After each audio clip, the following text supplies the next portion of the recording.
Hello, and welcome to Brada Tales.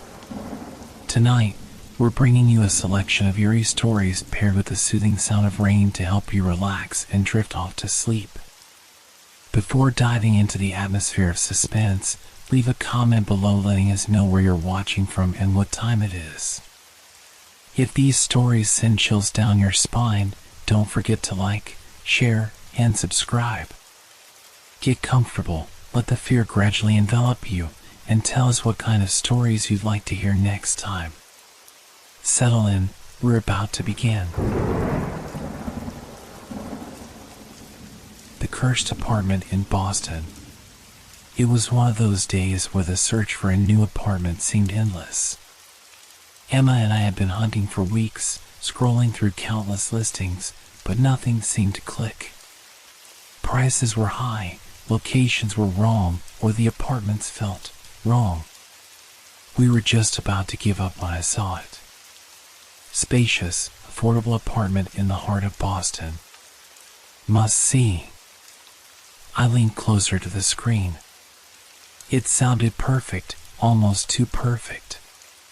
It was situated in a quieter part of the city, far from the noise but close enough to everything. The price was well below what we'd seen anywhere else, which should have been a red flag, but I couldn't resist. There was something oddly inviting about the ad, something that made my fingers hover over the call button. I glanced at Emma, who was sitting next to me, scrolling through her phone. "I think I found it," I said, showing her the screen. She glanced at it briefly, eyebrows furrowing, then shrugged. "It's too good to be true." "I'll call anyway," I said, dialing the number before she could protest. There was something about this apartment that felt like the answer to our problems.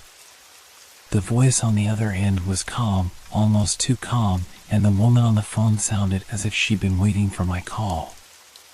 "It's still available," she said. "You can come by any time for a tour." I hesitated for just a moment, unsure, but the excitement of the possibility overtook any doubt I had. "How about tomorrow?" "Tomorrow works. I'll be expecting you." We hung up, and I turned to Emma, who was now staring at me with that familiar mix of skepticism and curiosity. "What do you think?" "It's probably some sort of scam," she said, crossing her arms. "Or it's in a terrible neighborhood. Who offers such a good deal?" I smiled at her. "I guess we'll find out tomorrow." The next day, we drove to the building. It was a towering, old structure, looming over the quiet street like a forgotten relic. The bricks were worn, and ivy crawled up the sides, but there was something oddly majestic about it. The windows were large and seemed to invite the light inside, but the curtains were drawn in most of them. We rang the doorbell at the lobby, and the building's super, an older woman with sharp eyes, greeted us with a thin smile. "Come on up. It's on the 3rd floor." She led us to the elevator, its ancient gears creaking as it took us up. When the doors opened, we stepped into a hallway that smelled faintly of dust and old wood. The floorboards groaned under our feet, but the apartment door at the end of the hall was wide open, revealing the place we'd hoped for. It was everything we could have asked for. The ceilings were high, the room spacious, and the light filtering in through the windows made everything feel warm and welcoming. Yet, as I stepped inside, I couldn't shake a feeling, a subtle discomfort, as if the apartment was watching us. The air felt still, too still, like it hadn't been disturbed in years. "Do you like it?" the super asked, her voice breaking the silence. I nodded. "It's perfect." But something about the way she said perfect made me pause, a chill running down my spine. Emma didn't say anything at first. She was standing by the window, looking out onto the street. Her silence felt heavy, as if she were trying to process something she couldn't quite name. "I think we'll take it," I said, turning to the super. The woman smiled again, a sharp, knowing smile, but said nothing. We were moving in a week later. The apartment was even more impressive once we stepped fully inside.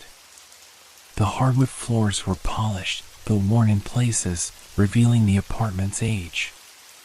The walls were tall and bare, except for faint, aged wallpaper peeking through here and there.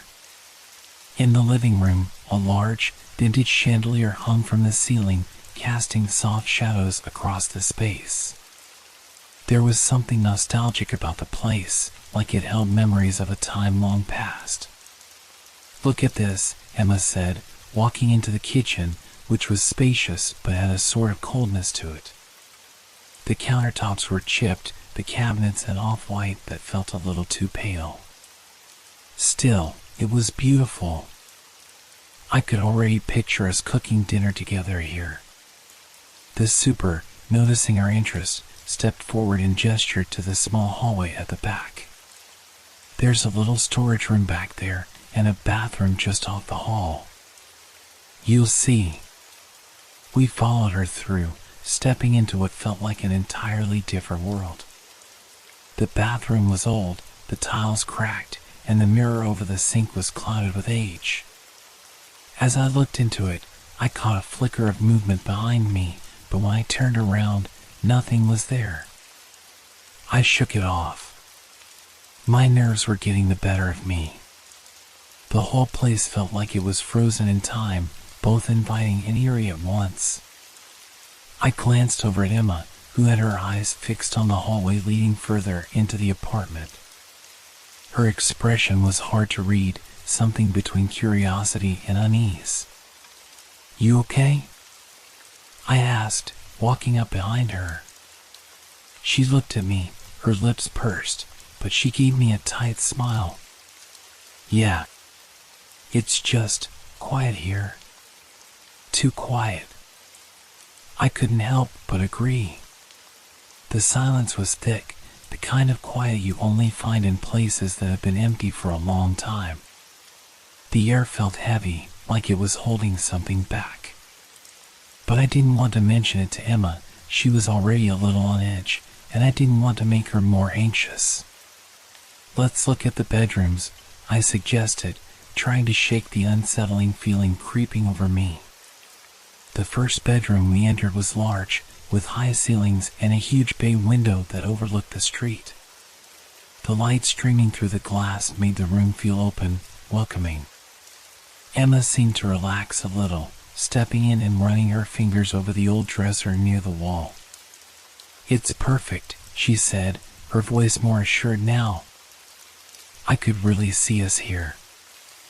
I agreed, but even as I said it, the odd feeling didn't completely go away. It was almost as if the apartment was too still, as if it were waiting for something or someone. We moved to the second bedroom, smaller but still charming. The bed frame looked like something out of an antique store, and the floor was covered in an old, faded rug. The walls here were different, covered with what looked like faint, uneven markings, barely visible in the dim light. "Do you see that?" Emma asked, kneeling to get a closer look. "What are these?" I stepped forward, squinting at the markings on the wall. They were words, not exactly. They were symbols, simple and uneven, like they'd been scratched into the plaster with something sharp. "Probably just old wear and tear," I said, brushing it off. "I'm sure it's nothing." But even as I spoke, a strange chill ran down my spine. The markings looked deliberate, too clean for simple damage. Still, I didn't want to overthink it. "Let's take a look at the rest of the place," I suggested. Emma nodded, though she didn't seem entirely convinced. We continued the tour, but the air still felt heavy, as if it had absorbed something over the years, something that hadn't quite let go. When we finished, the super left us alone to think things over. As soon as the door clicked shut behind her, I felt a strange tension in the room.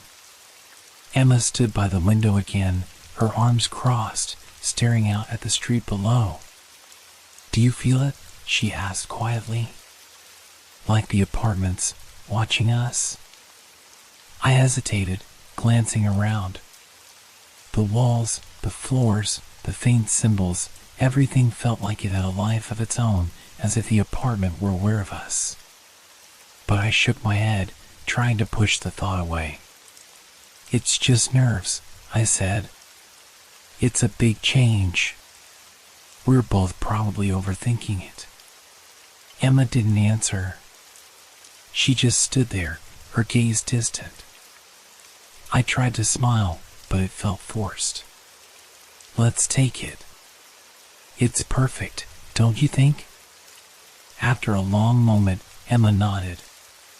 "Yeah, maybe you're right. Let's do it." But as we left the apartment and stepped into the hallway, I couldn't shake the feeling that something was left behind.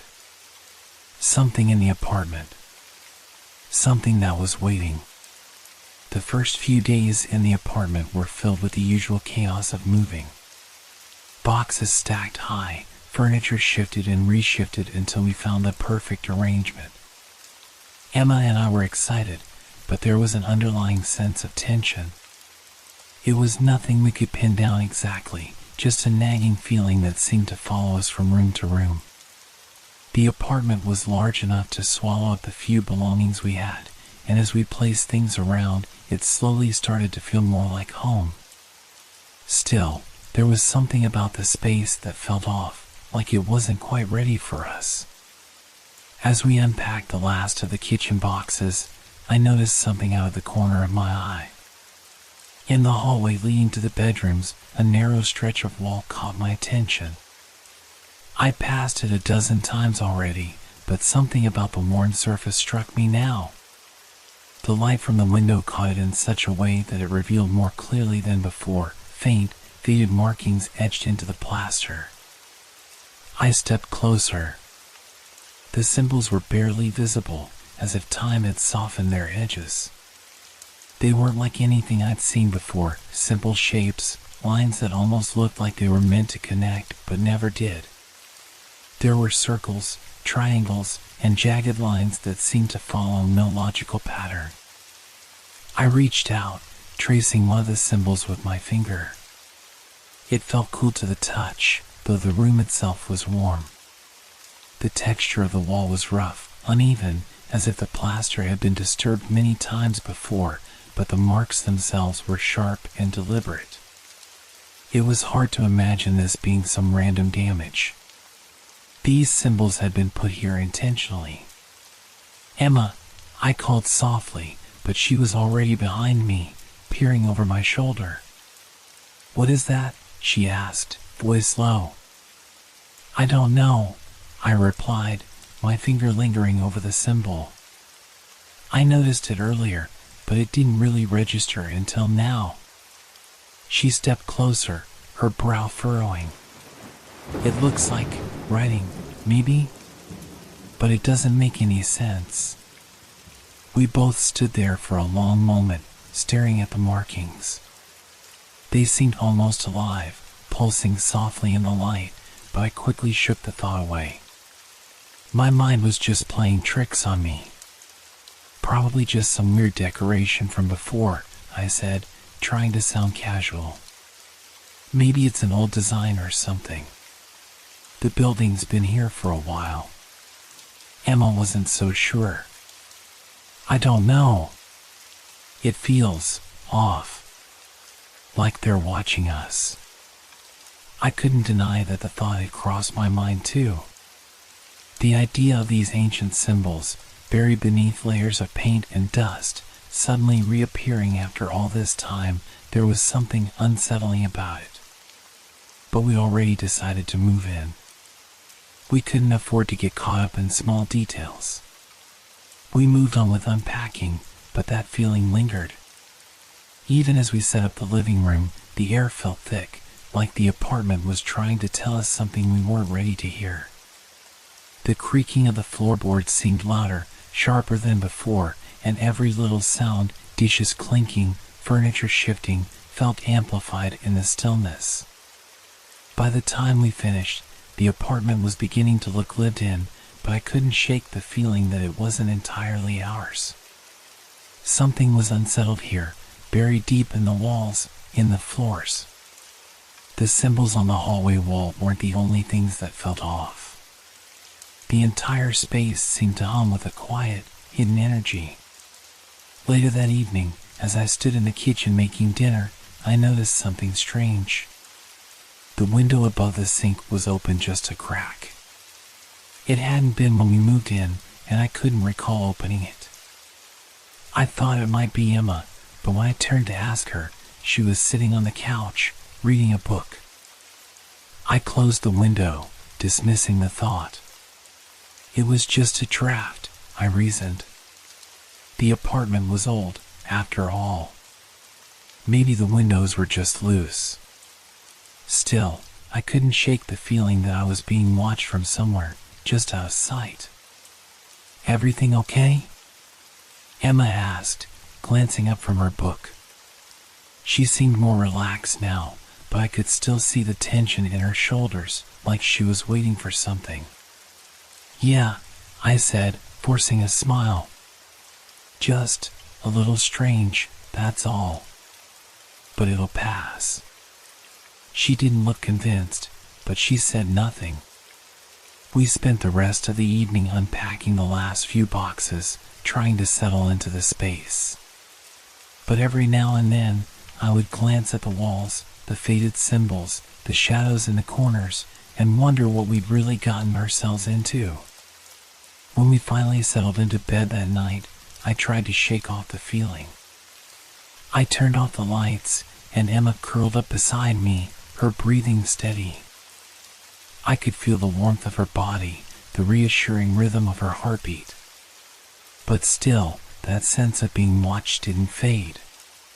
The apartment felt too quiet, like it was holding its breath. I closed my eyes, telling myself it was just nerves. It was just an old building, an old apartment. There was nothing to be afraid of. But as I drifted into sleep, I wasn't sure if I truly believed that. The first night in the apartment felt strangely peaceful, at least at first. Emma and I had spent the evening unpacking the last of the boxes and setting up what we could. We ate dinner in the kitchen, the overhead light casting long shadows across the walls. Even the small noises, the creak of the floors, the rattle of the old pipes, seemed familiar, almost comforting in their own way. By the time we made our way to bed, the room felt warm and safe. The large windows were shut tight, and the sheets smelled faintly of lavender from the laundry. The quietness of the apartment enveloped us, and we both settled into the rhythm of the night. But as I lay there, staring at the ceiling, a small knot of unease tightened in my stomach. I couldn't quite put my finger on why. The room was dark, the only sounds the occasional hum of traffic from the street below, but something felt off. Maybe it was just the change, the newness of everything, or maybe the apartment just wasn't as comfortable as I wanted it to be. I closed my eyes, trying to let sleep take me, but the unease lingered. Then, I heard it. A soft, almost imperceptible creak coming from the hallway. I froze, straining to hear more, but the sound didn't repeat.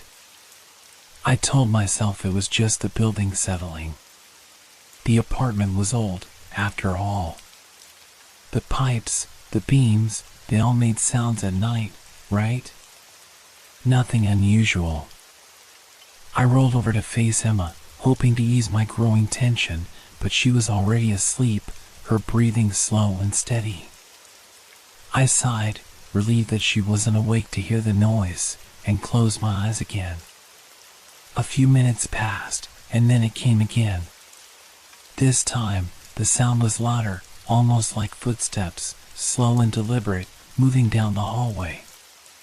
The hair on the back of my neck stood up, and I felt the weight of the silence around me pressing in. "Emma?"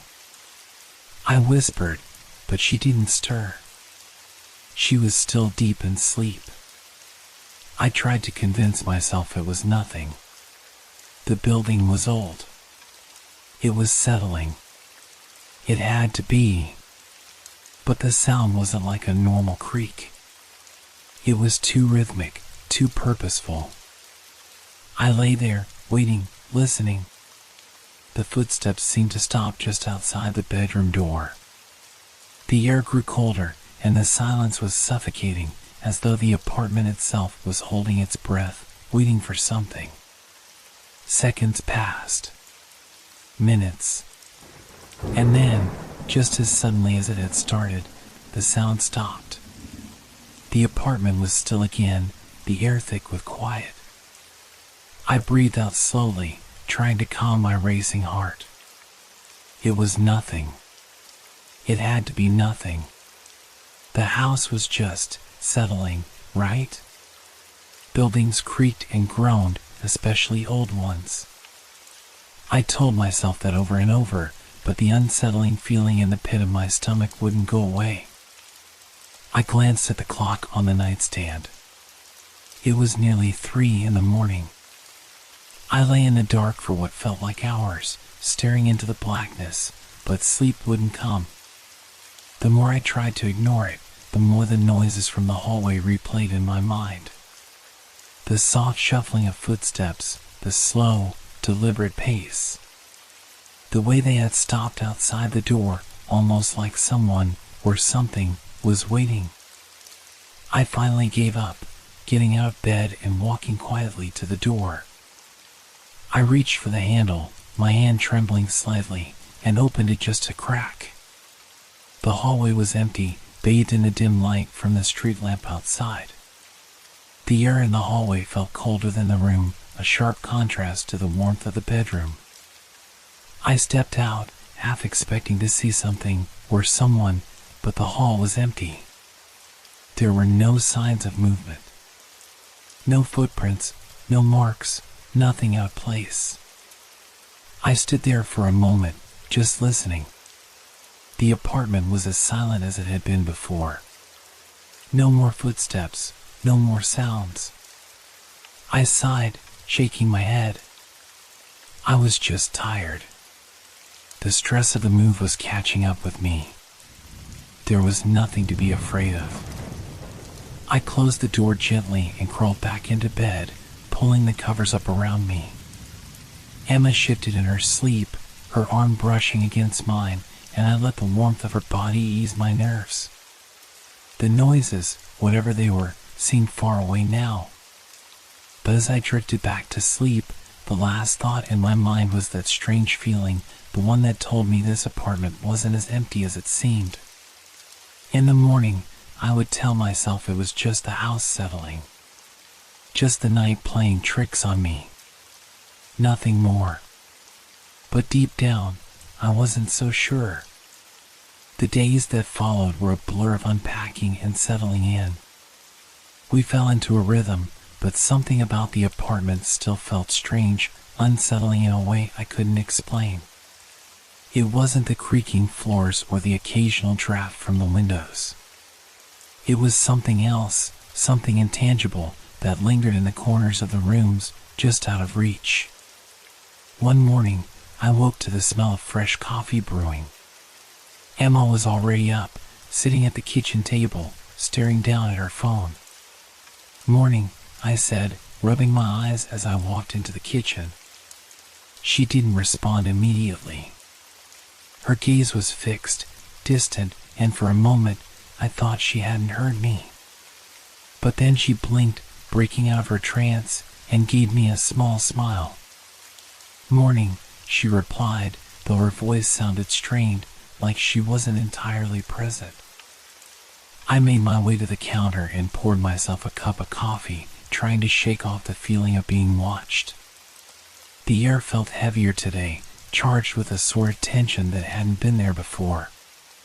It was as if the apartment itself was aware of our presence. "You all right?" I asked, glancing over at Emma as I took a seat next to her. She paused, setting her phone down slowly. "Yeah. Just tired, I guess." been seeing things. Seeing things? I asked, eyebrows furrowing. What do you mean? She hesitated, as though weighing whether or not to say it aloud. Shadows. In the corners of my eyes. At first, I thought it was just a trick of the light, but now it's happening more often. I felt a chill run through me. Shadows? Where? Emma took a sip of her coffee, her fingers tightening around the cup. In the hallway. In the living room. It's like something moves, but when I turn, it's gone. I glanced around the kitchen, suddenly aware of the silence in the room. I hadn't noticed anything like that, but I wasn't exactly looking for it either. I'm sure it's nothing, I said, trying to sound reassuring. It's probably just the way the light comes through the windows. Old buildings play tricks on your eyes. Emma didn't seem convinced. She looked at me, her expression troubled. I don't know. It's been happening every day now. At first, I thought I was just exhausted, but now I'm starting to wonder. I didn't know what to say. I wanted to dismiss it, tell her it was just nerves from the move, but something in her voice made me hesitate. The apartment felt strange, more than it had when we first moved in. There was a heaviness in the air, as though something was pressing down on us. Later that evening, as we sat together in the living room, I noticed Emma glancing nervously at the hallway. She kept looking over her shoulder, like she was waiting for something to appear. You okay? I asked, my voice soft. She nodded quickly, but her eyes didn't leave the hallway. I don't know. I keep seeing it. Right there, in the corner. It's like a shadow moving, but when I look, there's nothing there. I followed her gaze, but the hallway was empty. The faint light from the street lamp outside filtered through the curtains, casting soft shadows on the walls. There was nothing unusual. I'm sure it's just your mind playing tricks on you, I said, trying to reassure her again. We've been here a week now. Maybe you're just adjusting. It's a big change, and we've had a lot going on. Emma didn't respond right away. She just stared at the hallway, her body tense. Maybe, she murmured. But it feels real. Too real. I wanted to say something more, to comfort her, but I couldn't shake the feeling that she was right. There was something unsettling about the apartment. The shadows in the corner of her vision. The strange noises at night.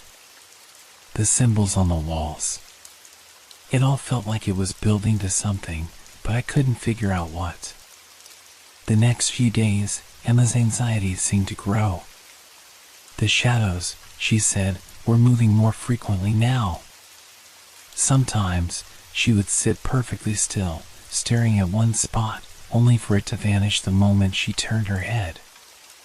Other times, she would be in the bathroom, and when she came out, she'd see them again, darting along the walls or down the hallway. I kept telling her it was just the apartment settling, that her mind was probably overworked from the stress of the move, but deep down, I wasn't so sure. The atmosphere in the apartment had changed since we first moved in. The air felt charged, heavy with something I couldn't explain. One evening, Emma was sitting in the living room, her eyes scanning the room, when she suddenly stood up. I saw it again, she said, her voice shaky. It was right there.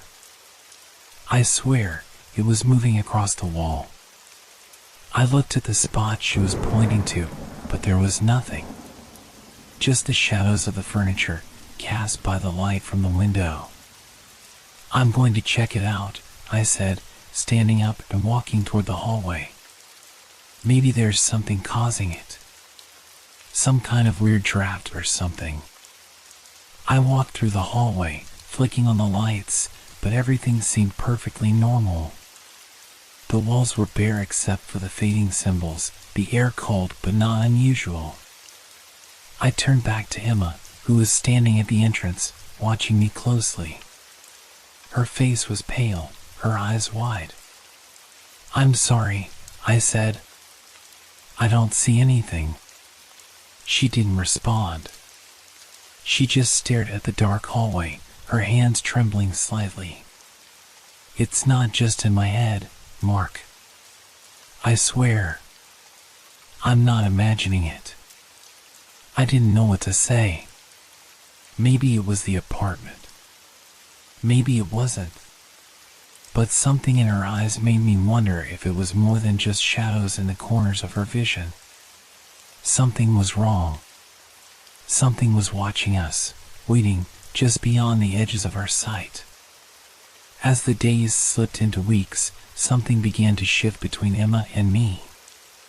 It was subtle at first, just a feeling that lingered, hanging in the air like a fog that you couldn't quite shake off. The apartment, which had once seemed so full of promise and possibility, began to feel hollow, as though the very walls were pushing us further apart, both physically and emotionally. The silence of the place seemed to press in on us from all sides. The hum of the street outside, which had once been a comforting backdrop to our new life, now felt distant, muffled, like the world outside was slowly drifting away from us. Our neighbors, who we greeted with polite smiles when we first moved in, remained as distant as the street sounds. They never came by, never stopped to chat, and the few times we did see them in the hall, their eyes were quick to glance away, their footsteps hurried, as if they had someplace else to be. At first, I told myself it was just the nature of city living, people kept to themselves. But it was more than that. It was the way they avoided eye contact, the way they seemed to vanish into their apartments as quickly as they appeared, as though they were trying not to be seen at all. I began to wonder if they knew something we didn't, something we hadn't yet figured out about the apartment. The apartment itself, despite being filled with the belongings of our old life, felt strangely empty. The bookshelves, once stocked with Emma's novels and my records, now stood like hollow monuments to a past life. The kitchen, which had once been a space of warmth and laughter, was cold and still, its counters cluttered with unpacked boxes and dishes we had no intention of using any time soon. Even the little touches we had added to make it feel like home, our favorite paintings on the walls, the cozy throw pillows on the couch, did nothing to fill the emptiness that seemed to cling to the place. One night, after dinner, Emma and I sat on the couch, the TV on in the background, but neither of us was watching it. We were both staring at the same spot in the room, lost in thought, and I couldn't help but notice how quiet it was. Too quiet. The house felt suffocating, the silence broken only by the low hum of the refrigerator and the occasional sound of the wind outside. "It's like the walls are closing in," Emma said softly, her voice barely above a whisper. I turned to look at her, but she didn't meet my gaze. She was staring straight ahead, her fingers nervously picking at the hem of her sweater. "I know what you mean," I replied, my own voice a little tighter than usual. I had felt it too. The oppressive sense of isolation, of being alone even though we were together. The apartment, despite being full of things, felt like a hollow shell. "I don't know," Emma continued, her voice tinged with uncertainty. "It just feels empty.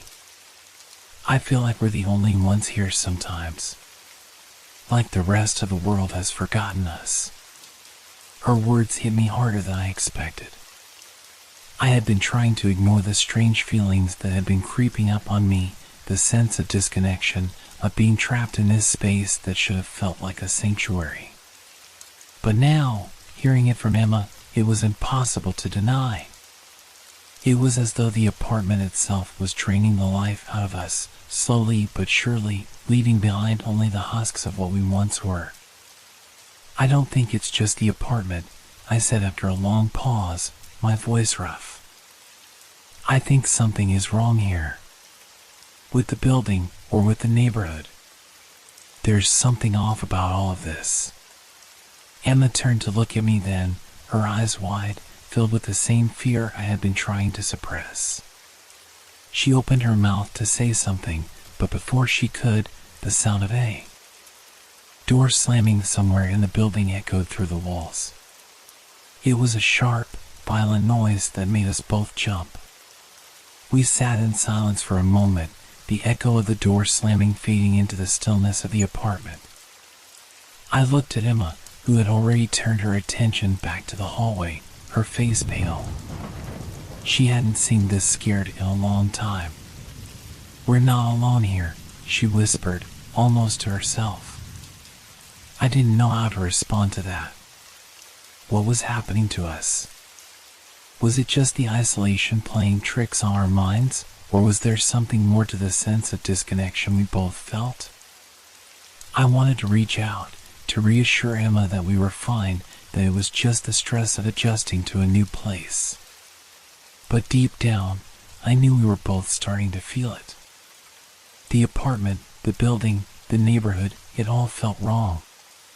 And we were starting to realize, as the days passed in this eerie silence, that whatever was happening, whatever was lurking just beneath the surface, wasn't going to let us forget.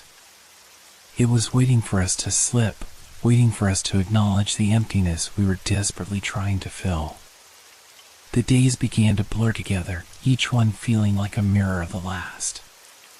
The oppressive silence of the apartment was only broken by the occasional noise from the street below, a car honking, a distant voice calling out. But inside, it was as if the world had been muffled, reduced to the faintest whispers that seemed to come from nowhere. Emma and I had begun to avoid talking about the strange things we were both experiencing. The shadows that seemed to follow Emma's gaze, the sudden cold spots that appeared without warning, none of it made sense, but it was all becoming harder to ignore. We tried to keep ourselves busy, unpacking the last of the boxes and arranging the furniture, but nothing helped. The apartment felt wrong. Empty, even when it was filled with our things. One morning, while I was dusting off the shelves in the living room, I noticed something odd. At first, it was a subtle shift in the light, a shadow that seemed to crawl along the walls, but when I looked closer, I realized what it was: small, faint symbols, barely visible beneath the layers of paint. They weren't part of the wallpaper design, and they didn't look like something that could have been added as decoration. These were crude, angular markings, almost like scratches, carved deep into the wood and plaster beneath the surface. "Emma," I called out to her, my voice slightly shaky. "Come here, you need to see this." She appeared in the doorway a moment later, rubbing her eyes. "What's up?" "Look at this," I said, pointing to the markings on the wall. I ran my finger along one of the symbols, and Emma stepped closer, squinting in the dim light. Her breath caught in her throat. "What is that?" I shook my head, not sure what to make of it. The symbols seemed almost like a language, but one I didn't recognize. They were too jagged, too erratic. Not anything I'd ever seen before. "We should see if the landlord knows anything," I suggested, but even as I said it, I didn't feel convinced. Something about those symbols felt old. Older than the building itself. Emma knelt down beside me, tracing her finger over one of the symbols. "This isn't new. This paint is chipped, but these symbols have been here a long time. Why would they be hidden under layers of paint?" I frowned, my thoughts racing. I didn't have an answer, but I had a sinking feeling that whatever was in this apartment, whatever had been left behind, wasn't just a coincidence. "I don't know," I muttered. "But it feels like they've been trying to keep something hidden. These weren't meant to be seen." We spent the next few hours carefully peeling away the layers of paint from the walls, revealing more and more of the strange symbols. They seemed to spread, covering the surfaces like a web of patterns, twisting and intertwining in ways that made my head spin. Some of the markings resembled ancient runes, while others looked like crude drawings, eyes, hands, and spirals that repeated over and over again. But the more we uncovered, the more unsettling it became. Emma paused, staring at a particular symbol that had been etched into the wall above the doorframe. It was a circle, with jagged lines radiating from the center, like an open eye. "This looks like a warning," she said, her voice tight. Like someone didn't want anyone to see it. I glanced at the doorframe, my stomach twisting. The symbol was placed in a way that felt deliberate, like a marker. But a marker for what? A warning about what? We kept peeling the paint, revealing even more symbols, some hidden beneath the trim, others carved into the edges of the wooden beams. It felt like we were unearthing something ancient, something that had been buried for years, just waiting for us to find it. By the time we finished, the room was covered in a maze of symbols, a language I couldn't understand but that filled me with a deep sense of unease. They seemed to pulsate in the dim light, as though they were alive, watching us. "I think we should stop," Emma said, her voice barely above a whisper. "I don't know what this is, but it feels wrong." I stood up, wiping my hands on my jeans. "Yeah, you're right. We've seen enough." But even as I spoke the words, I couldn't shake the feeling that we had only uncovered part of something much larger, something that we weren't meant to understand. The apartment, the walls, the symbols, it was all connected in ways that I couldn't begin to grasp. And whatever was behind them, whatever had left these markings, wasn't done with us yet. The air in the room seemed to grow heavier, the temperature dropping as we stood there in the silence, surrounded by the symbols that felt like a warning we were too late to heed. It was just past midnight when the first whisper came. I was half asleep, my mind drifting in that haze between waking and dreaming when I heard it too, a faint sound that felt too real to be part of the dream.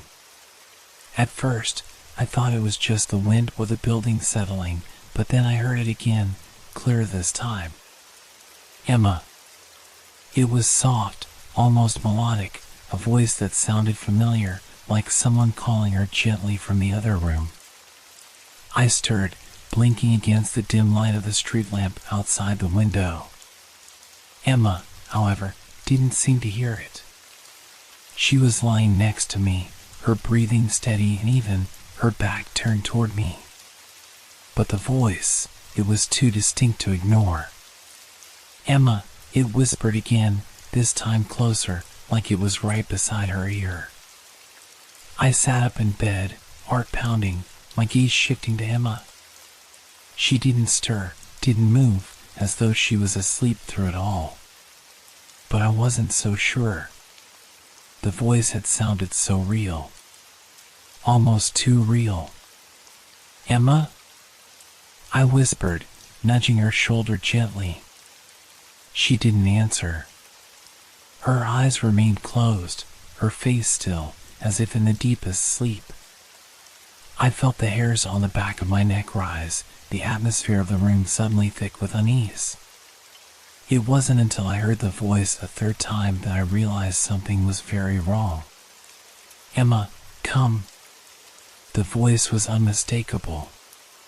It was calling her, drawing her in. I could feel the air around me shift, like something invisible was watching, waiting. I turned to Emma again, feeling a knot tighten in my stomach. I shook her more urgently this time. "Emma," I said, louder now. "Wake up." She stirred, her eyelids fluttering open, but her expression was vacant, as though the world around her was still miles away. "Did you hear that?" I asked, trying to keep my voice steady. She blinked, confused. "What?" The voice, I said, my voice shaking.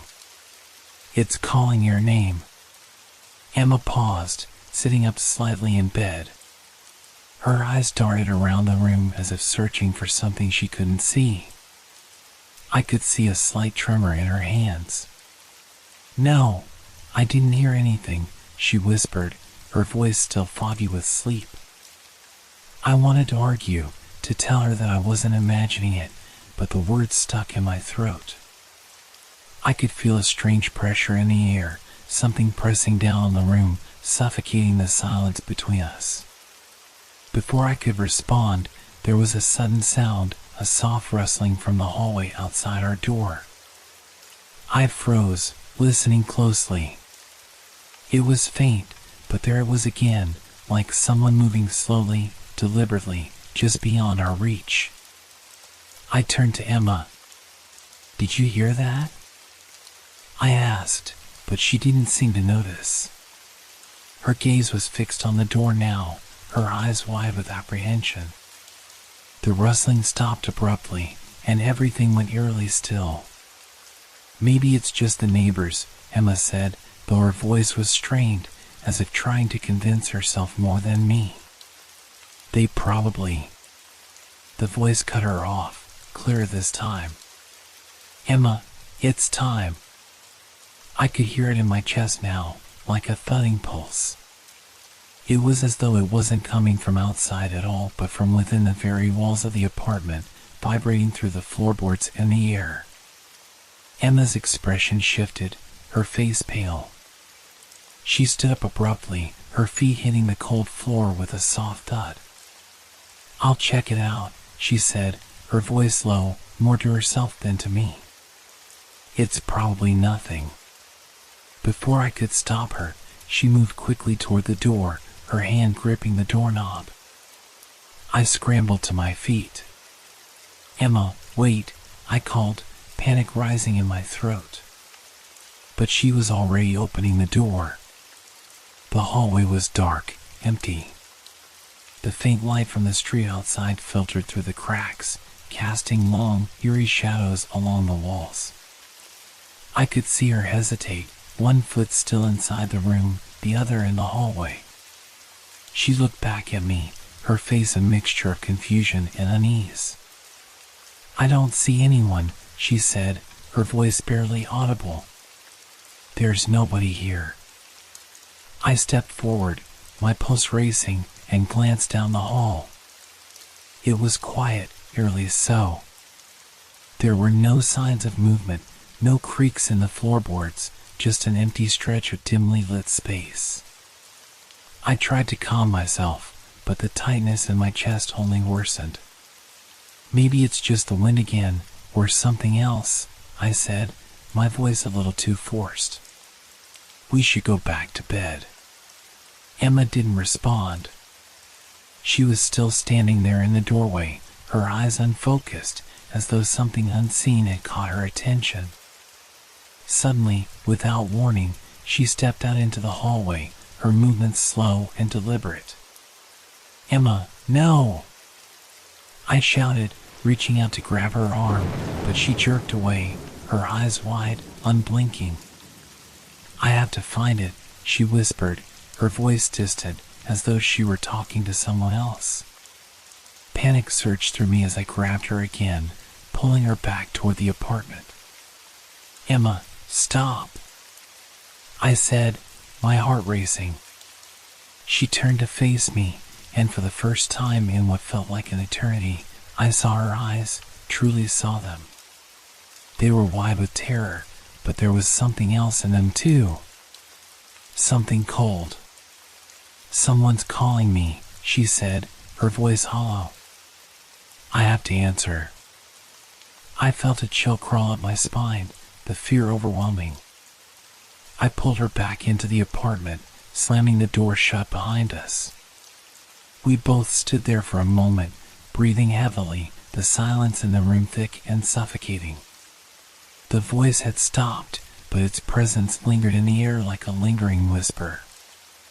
I don't know what's happening, Emma said quietly, her voice trembling. But it's like it wants me.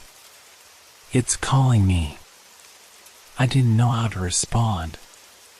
What could I say? What could I do? But deep down, I felt it too, the pull, the sensation that something in this apartment, something ancient and waiting, was drawing us both deeper into its grasp. And I wasn't sure how much longer we could keep ignoring it. The next few days passed in a haze, each one blending into the other as Emma and I tried to make sense of what was happening.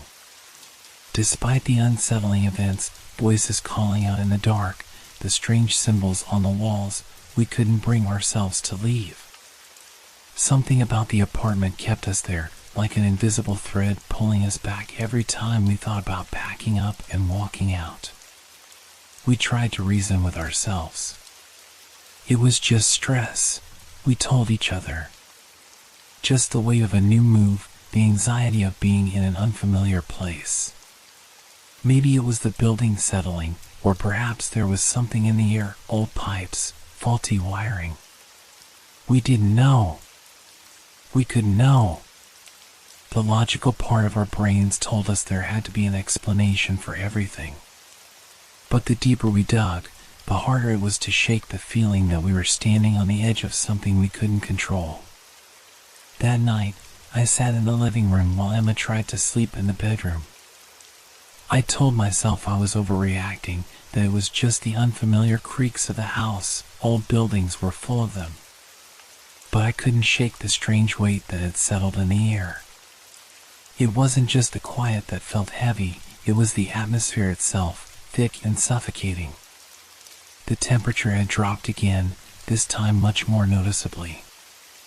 I had noticed it earlier when I walked into the kitchen, an unnatural chill in the air, a cold that didn't seem to come from any particular place.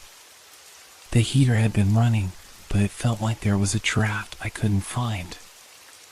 I pulled on a sweater and returned to the living room, the cold seeping through my clothes, making my skin prickle. As I sat, I could hear the sound of Emma shifting in the bedroom, her breathing shallow. The apartment was too quiet now, a silence that felt oppressive. No sounds of traffic outside, no distant voices. Just a stillness that pressed against my eardrums. I glanced toward the hallway, where the faintest shadows seemed to flicker in the corner of my vision. I froze. I knew it wasn't my mind playing tricks, it was too distinct, too real. The shadow wasn't moving in any natural way, but rather, it seemed to hover in place, its edges shifting like smoke. Suddenly, I heard Emma call my name from the bedroom, her voice distant and weak. I rushed toward her, my heart pounding. "Emma?" I called as I approached the bedroom door. "Are you okay?" Her voice trembled from inside. I don't know. It's cold." When I entered, I could see her sitting up in bed, clutching the covers tightly around her. The room was freezing, the air so cold that I could see my breath in the dim light from the window. I rushed over to the bed, pulling the covers tighter around her shoulders. "I don't get it," she whispered, her eyes wide with confusion. "It's like the temperature drops out of nowhere." I nodded, not trusting my voice. There was something wrong with the apartment. Something wrong with this room. I felt it in my bones, the way the air seemed to cling to my skin, thick and suffocating. The chill wasn't natural, not like a draft or a faulty air conditioner. It felt deliberate. "Maybe it's just the old pipes," I said, my words sounding hollow even to me. "We'll call someone in the morning." But Emma didn't look convinced. She was staring at the wall opposite her, her face pale. She hadn't moved since I walked in, her body stiff, like she was waiting for something. Or someone. "Do you hear that?" she asked suddenly, her voice low. I strained my ears. I didn't hear anything. Just the quiet of the room, the soft hum of the refrigerator in the kitchen. The air felt thick, as though it was pushing down on us, pressing from all sides. "Hear what?" I asked, my throat dry. Emma didn't answer. She simply pointed toward the corner of the room. Her finger trembled as it indicated the space where the shadows seemed to pool deeper than they should be in the dim light. "Look," she said, her voice barely above a whisper. I followed her gaze and saw it, a dark patch in the corner where the shadows seemed to move. It wasn't like the other shadows in the room cast by the furniture or the light. This one had a shape, a presence. It seemed to shift in unnatural ways, swirling as though it were alive. My heart skipped a beat. "Emma, there's nothing there," I said, trying to sound calm. But the words felt wrong, empty. She shook her head, her face twisting in fear. "No, I saw it move. It's not just in my head, I swear." I wanted to reassure her, tell her she was just tired or imagining things, but I couldn't. I was too afraid to even move, as if my feet were rooted to the floor. The air was suffocating, thick and oppressive, making it hard to breathe. I could feel the weight of it pushing against me, pressing in from all sides. Suddenly, the lights flickered. The room seemed to pulse, the shadows deepening as if the darkness itself was alive. My chest tightened with fear as the temperature in the room plummeted further. I pulled the blankets tighter around Emma and myself, trying to ward off the cold, but it didn't help. The chill seemed to seep through the walls, through the windows, through the very air itself. "We need to leave," Emma whispered, her voice trembling. I nodded, but part of me couldn't bring myself to say the words aloud. Something in the apartment, something in this room, was drawing us deeper into its grip. The darkness in the corner seemed to grow thicker, pulling us toward it like a slow, inevitable force. But I didn't move. Neither of us did. We were trapped.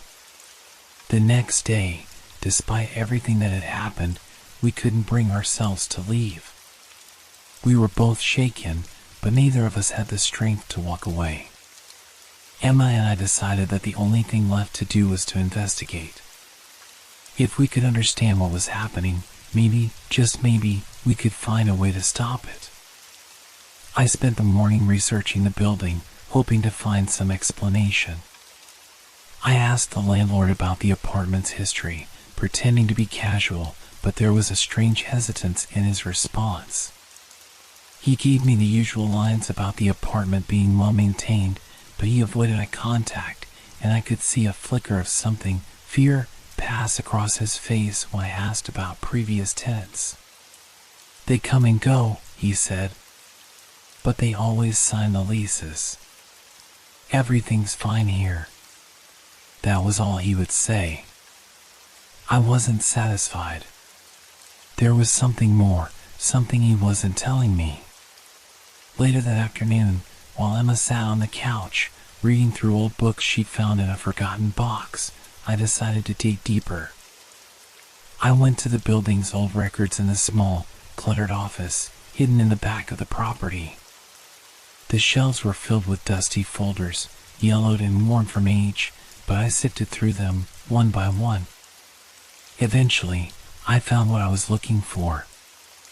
A report on previous tenants. The names seemed innocuous at first, ordinary, unremarkable people. But as I kept flipping through the pages, the entries became more and more unsettling. The first entry was about a young couple named Greg and Lisa Thompson who had moved in 3 years before us. They had been living in the apartment for only a few months when they suddenly vanished. No warning. No explanation. The landlord had reported that they simply stopped answering their calls, their apartment left in perfect condition, as though they had just disappeared. No one had seen them leave. Their cars were still parked in the building's lot. Their belongings were all intact, their clothes still hanging in the closet. The police were called, but despite a brief investigation, no trace of the Thompsons was ever found. It was as though they had evaporated into thin air. I flipped to the next page, and my stomach twisted. There was another name, the Hargrove family. They had lived in the apartment before the Thompsons. They, too, had vanished without a trace.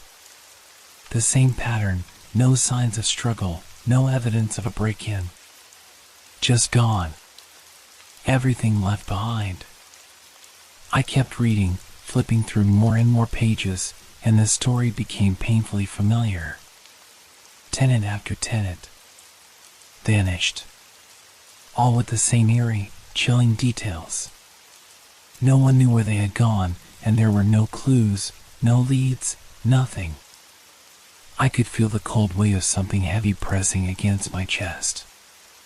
The air in the room seemed to shift, thickening as I read.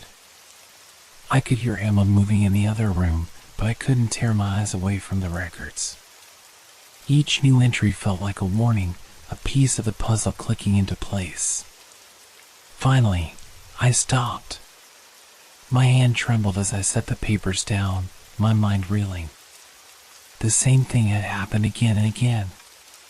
The tenants had disappeared, and the apartment, it seemed, was the only constant. I walked slowly into the living room where Emma was sitting, her back to me. She had her head down, reading, but I could see the way her shoulders were tense, like she could feel something was wrong. "Emma," I said quietly, my voice barely above a whisper. She looked up, her face pale.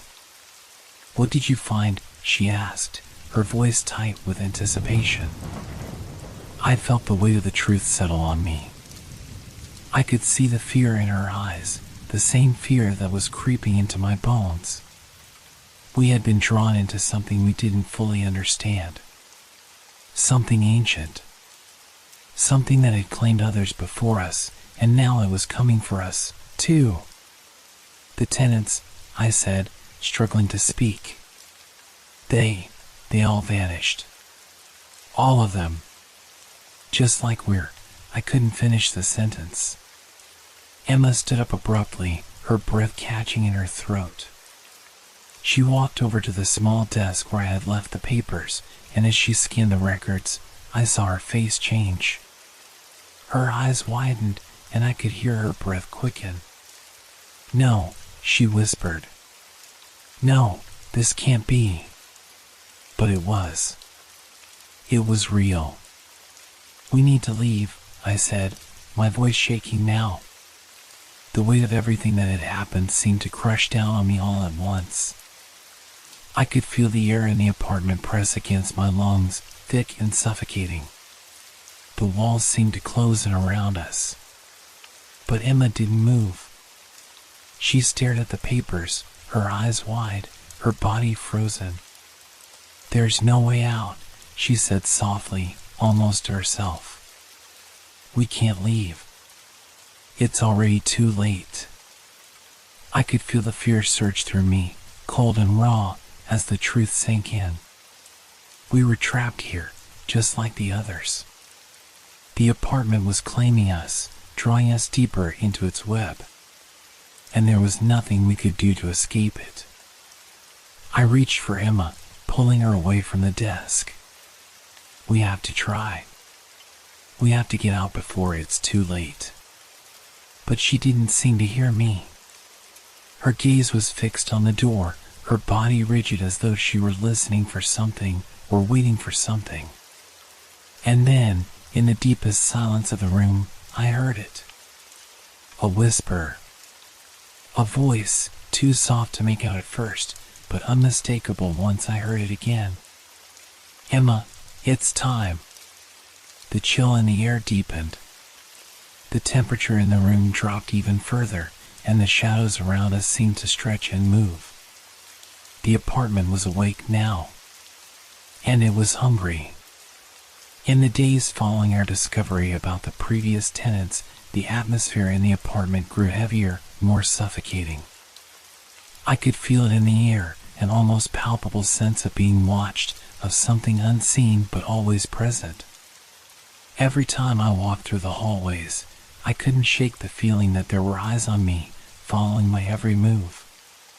Even when I was alone, in the quietest moments, I would catch the unmistakable sensation of being observed, of something waiting just behind me. I tried to brush it off. I tried to convince myself that it was just paranoia, the product of too many sleepless nights and too many unexplained events. But no matter how much I tried to rationalize it, the feeling never left. It gnawed at me, constant and unyielding. Emma felt it too. At first, she had tried to ignore it, but now I could see it in her eyes. She was no longer the calm, collected person she had been when we first moved in. The fear had settled into her bones, just as it had mine. We were both on edge, like prey being stalked by something we couldn't see or understand. We had stopped sleeping well, both of us waking up at odd hours in the night, staring at the shadows in the corners of the room. The oppressive weight in the air only seemed to grow heavier with each passing day. I would wake up in the middle of the night to find Emma sitting upright in bed, her wide, terrified eyes staring into the darkness, as if waiting for something to move. The apartment itself seemed to feed off our anxiety, amplifying our fear. At night, the walls would groan and creak, but the sounds were different now, less like a building settling and more like something trying to make itself heard. Sometimes, the lights would flicker, and the temperature would drop, just enough to make the hair on the back of my neck stand on end. I couldn't ignore it anymore. I couldn't deny what was happening. There was something wrong with this place, something unnatural and malevolent. The apartment was changing, becoming more oppressive, more suffocating. It was as if it were alive, feeding off our fear, pulling us deeper into its grip. One morning, after another restless night, I walked into the kitchen to find Emma standing in front of the window, staring out into the street. She didn't notice me at first, her face pale and drawn, her eyes fixed on the world outside, though she wasn't really seeing it. "Emma?" I said, my voice tight with concern. She didn't respond at first. Then, slowly, she turned to look at me, her face blank. It was like she was in a trance, her expression distant and hollow. "It's watching," she whispered, her voice barely audible. I felt a chill run down my spine. "What's watching?" "The apartment," she said, as if it were the most obvious thing in the world. "It's always watching. It never stops." I took a step forward, trying to reach her, but her gaze remained distant, her body frozen in place. She wasn't herself anymore. It was as if whatever was in this place had already started to take hold of her. "Emma, listen to me," I said, my voice shaking with fear. "We need to leave. We can't stay here. This place, it's not safe." She turned her head slowly, her eyes finally locking onto mine. There was a flicker of recognition, but it was fleeting, swallowed quickly by the darkness that had taken over her. "We can't leave," she said flatly, her voice devoid of emotion. "It won't let us." My heart pounded in my chest. There it was again, the feeling of being trapped. I could feel the apartment closing in around us, tightening its grip with every passing second. The walls seemed to press closer, the air more suffocating.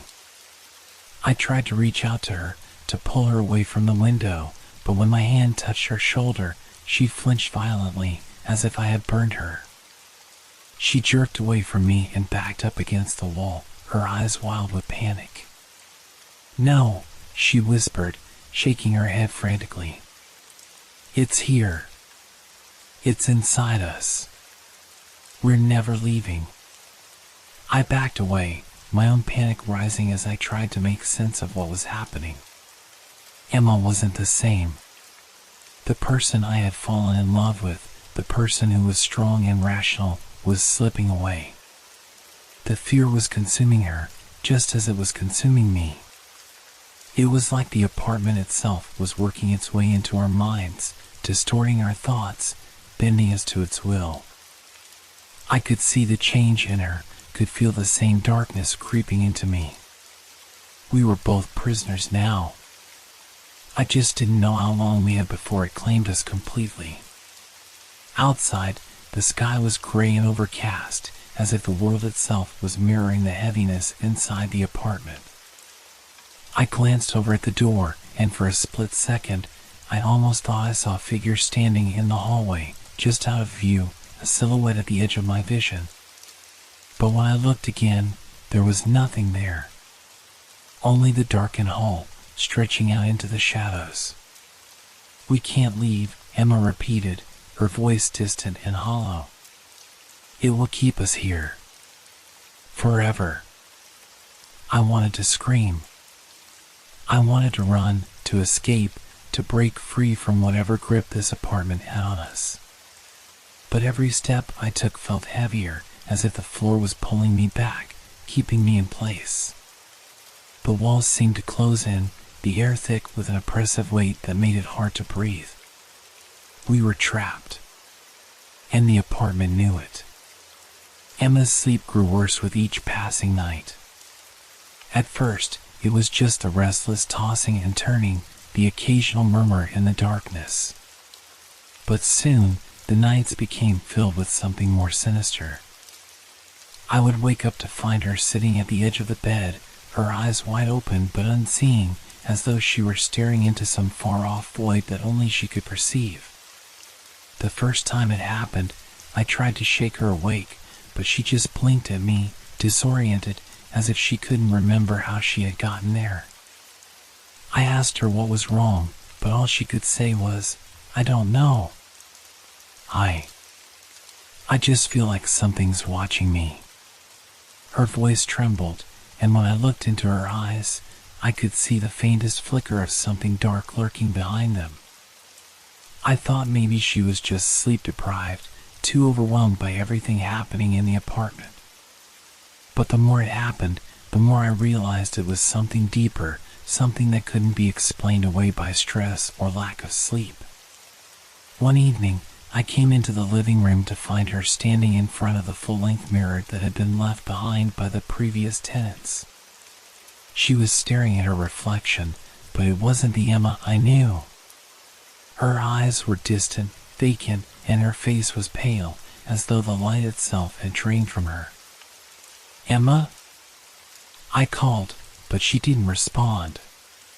She was completely still, her fingers lightly tracing the surface of the mirror. I stepped closer, a cold shiver crawling down my spine. "Emma, what are you doing?" She blinked slowly, finally turning toward me. There was an eerie calm in her expression, but when her gaze met mine, I could see something in her eyes that made my blood run cold. "I saw it," she whispered. "I saw her. She was behind me." I frowned, looking at the mirror. There was nothing there, just her reflection and the dim light from the apartment. I knew it was late, but I couldn't shake the feeling that something was off. "Saw who?" "The woman." She was standing right behind me, in the reflection. Her voice shook as she spoke, but her eyes seemed almost entranced, as though she were still trapped in what she had seen. I stepped in front of her, blocking her view of the mirror. "There's nothing there, Emma. You're just tired. Maybe it's the stress getting to you." But she shook her head, her face pale, her eyes wide with fear. "No, you don't understand." She had dark hair, like mine. But her face, it was wrong. So wrong. I swallowed hard, trying to calm her down. "Emma, it's just a mirror. Maybe the lighting is playing tricks on you." But deep down, I knew something wasn't right. There was a dark energy in the apartment, and it was creeping into her, slowly, piece by piece. That night, she refused to sleep in the bedroom, saying she couldn't stand the feeling of being watched. So she curled up on the couch, her eyes darting to the corners of the room every few minutes, as though she expected something to emerge from the shadows. The following nights only worsened. Emma's sleep became more erratic. She would toss and turn, mumbling in her sleep, sometimes calling out names I didn't recognize. At one point, she woke up in the middle of the night, trembling as if something had pulled her from a dream. Her eyes were wide, panic-stricken. "I saw her again," she said, her voice trembling. "In the mirror, she's getting closer." I tried everything I could think of to comfort her, but nothing seemed to help. I moved the mirror into the hallway, hoping it would make her feel safer, but the anxiety persisted. She would still wake up, eyes wide, staring into the dark corners of the room, claiming she saw shadows moving. Every reflection seemed to have a mind of its own, distorting into something strange, something wrong. It wasn't just the mirror. One morning, I found Emma standing in front of the bathroom sink, her face pale, staring at the mirror above it. Her reflection was blurry, like the surface was coated with a thin film of fog, but it wasn't the fog that caught my attention. There, in the reflection, I could see a dark, swirling figure standing just behind her, its features obscured by shadow. It was nothing like what I'd seen before. It was taller, darker, and had no face. "Emma!" I shouted, rushing to her side. She snapped out of her trance, blinking rapidly, as though waking from a nightmare. But when she looked at me, she didn't seem to recognize what I was talking about. "What's wrong?" she asked, confusion in her voice. "You didn't see it?" I asked, my heart pounding. "There was someone standing behind you, just there, in the mirror." She looked back at the mirror, her eyes scanning it quickly. "There's nothing there, Ethan." But I could feel the chill creeping up my spine. I could see it, the outline of something lingering in the reflection, waiting.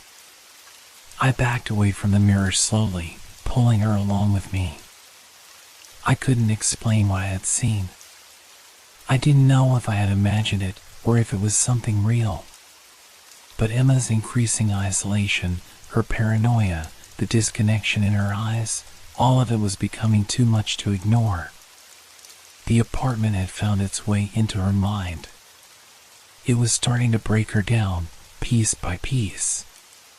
And I couldn't help but feel that with each passing day, we were losing her to whatever was waiting in the darkness. I looked at the mirror one last time, my stomach twisting with dread, and for just a fleeting moment, I thought I saw it again, the dark figure in the reflection, moving closer.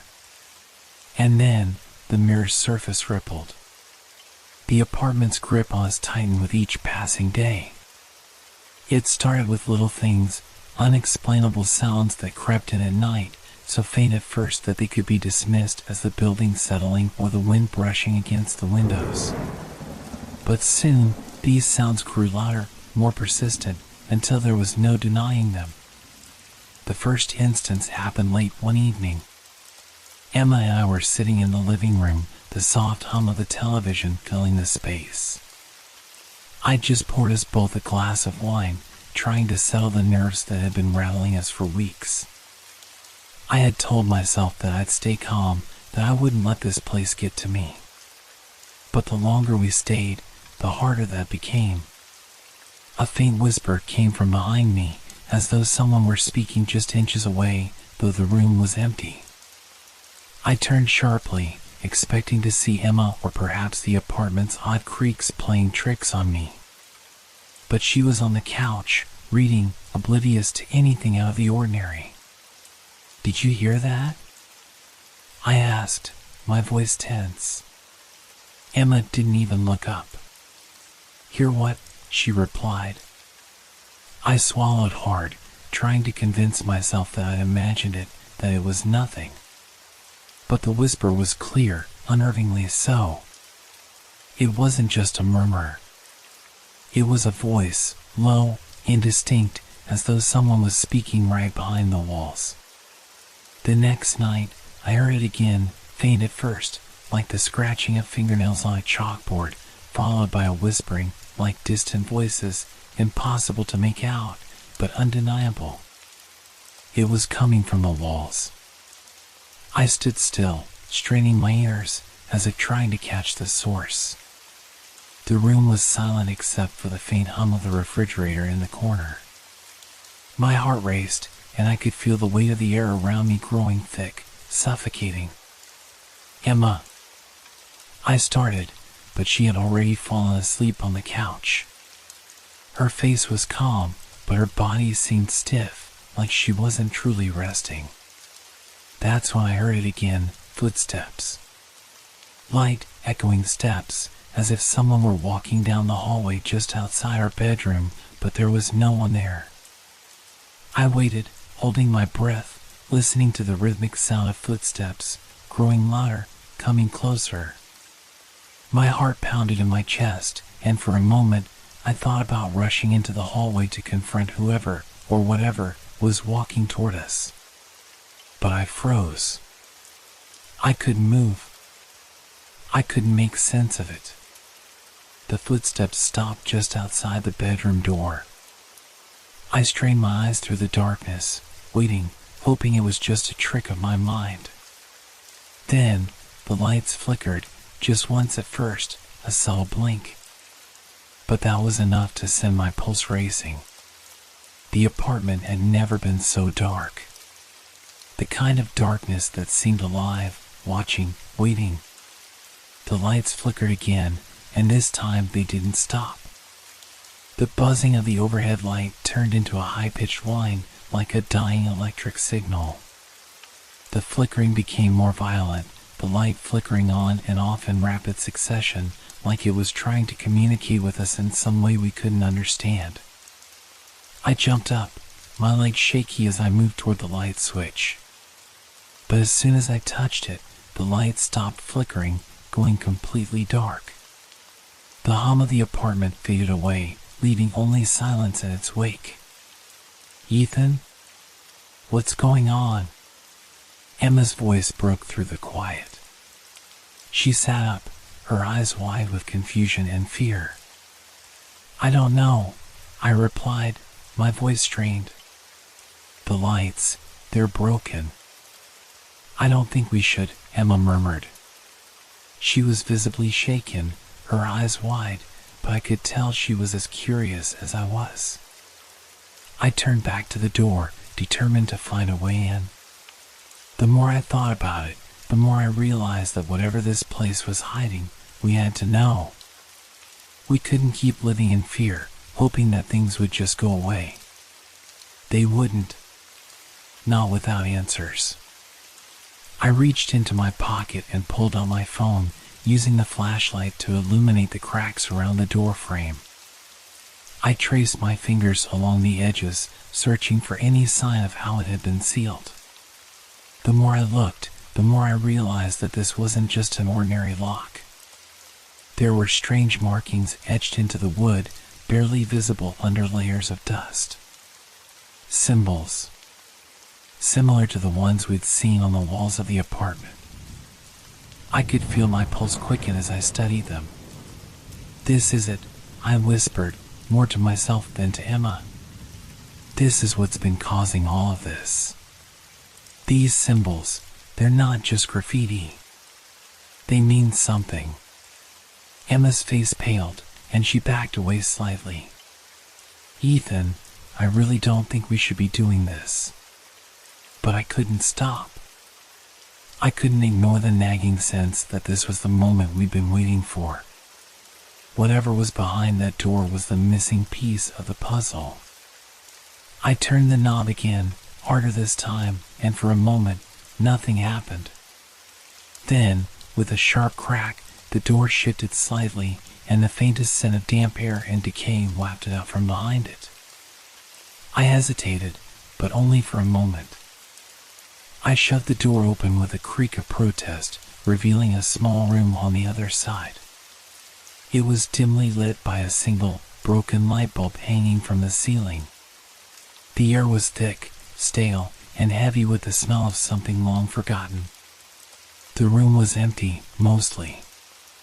It was a narrow, windowless space, no more than a closet in size, but the floor was covered with old, decaying furniture, chairs, tables, and what looked like piles of old blankets, all layered in dust. The walls were lined with faded, yellow paper, and scattered among the debris were more symbols. Some of them had been hastily scrawled, while others appeared to have been carved into the walls, deep gouges that seemed to pulse with an unnatural energy. But the most disturbing thing was the large mirror leaning against the back wall. It was cracked, its surface marred with long, jagged lines, but what caught my attention wasn't the damage. It was the reflection. The reflection of the room was different. The furniture was not in the same arrangement, and the walls were darker, more claustrophobic. And standing in the reflection, just behind the cracked mirror, was a figure, a tall, shadowy figure with no face. Emma gasped and stepped back, her breath catching in her throat. "Ethan, we need to leave. Now." But I couldn't take my eyes off the mirror. The figure, it was staring at me, or rather, through me. There was something wrong with it, something malevolent. And in that moment, I realized that whatever was behind the door wasn't just an old room. It was a gateway. A doorway to something darker. Something that had been waiting for us. And now, we had opened it. The apartment had begun to reveal its true nature. And I was afraid that it wasn't done with us yet. The hidden room, the cracked mirror, the symbols, it all pointed to something far darker than we had ever imagined. As the days went on, the apartment continued to tighten its grip on us. The whispers grew louder, and the feeling of being watched became constant. Each night, it seemed like the apartment was alive, its walls pulsing with an energy we couldn't understand. But we had to know more. We had to understand what we were up against. One morning, as we ventured out for groceries, we bumped into an elderly woman in the hallway. She was small, bent with age, and her eyes had a distant, cloudy quality to them, as if she were looking at something far away, something only she could see. Her name was Mrs. Caldwell, and she had lived in the building for as long as anyone could remember. As she stopped to speak with us, I felt a chill crawl down my spine. She didn't seem out of place, but something about her felt off, like she knew something we didn't, something we weren't supposed to know. "New tenants, huh?" she asked with a raspy voice, eyeing us both carefully. I thought I heard some fresh footsteps around here. Not surprised, though. A lot of people come and go in that place. I nodded, though a sinking feeling gripped me. Yes, we moved in recently. It's a nice apartment, but something's been off. It's hard to explain. She glanced at me, her eyes narrowing as if considering whether to say more. Off? You're feeling it too, huh? She let out a slow, almost wistful sigh. Well, don't say I didn't warn you. Emma and I exchanged a glance. Warn us about what? Emma asked softly, her voice full of curiosity and fear. Mrs. Caldwell's eyes flickered, her gaze darting down the hallway as though making sure no one was around to overhear. That apartment, she said, her voice dropping to a whisper, isn't what it seems. People who've lived there, well, they don't stay for long. They disappear, or they go mad. It's always the same. What happened? I asked, leaning in slightly, desperate for answers. I felt the weight of the words hanging in the air. This was it, the key to understanding everything. Mrs. Caldwell seemed to hesitate, as if weighing her options. She looked back down the hallway, as though making sure no one was within earshot. Then, she spoke in a near whisper, barely audible. "There was a tragedy," she murmured, her eyes distant, as though recalling something long buried. "A long time ago, but the details are fuzzy. There was a family, I think. A mother, father, and a little girl. They died. Horribly." I felt a shiver run down my spine as her words sank in. A family. The tragedy she spoke of was real, and it was tied to this apartment. But what had happened to them? And why couldn't she remember the details clearly? "The police came," she continued, her voice trembling slightly. "They said it was an accident, but it never felt like an accident. There were rumors, talk about strange things happening in that place long before they moved in. People said the apartment was cursed, haunted. And after that tragedy, the building went quiet for a while. But it didn't stay quiet. The next tenants, and the ones after that, they didn't last long either." I felt a knot form in my stomach. The apartment wasn't just strange, it was dangerous, cursed. Mrs. Caldwell's words confirmed that what we'd been experiencing wasn't just a figment of our imagination. There was something real, something terrifying happening in that place. "But why? Why can't you remember more?" Emma asked, her voice trembling. Mrs. Caldwell shook her head slowly, her face growing darker. "I remember bits and pieces. But it's all hazy. Like someone's taken it from me. Some things are better forgotten, dear. Believe me." I wanted to ask more, wanted to push her for answers, but something in her face made me stop. She was done speaking, and I could see the weight of years of fear and regret in her eyes. We thanked her and walked away, the conversation hanging over us like a cloud. I couldn't shake the feeling that she knew more than she let on. The pieces were starting to fit together, but the truth was still out of reach. What had really happened in that apartment?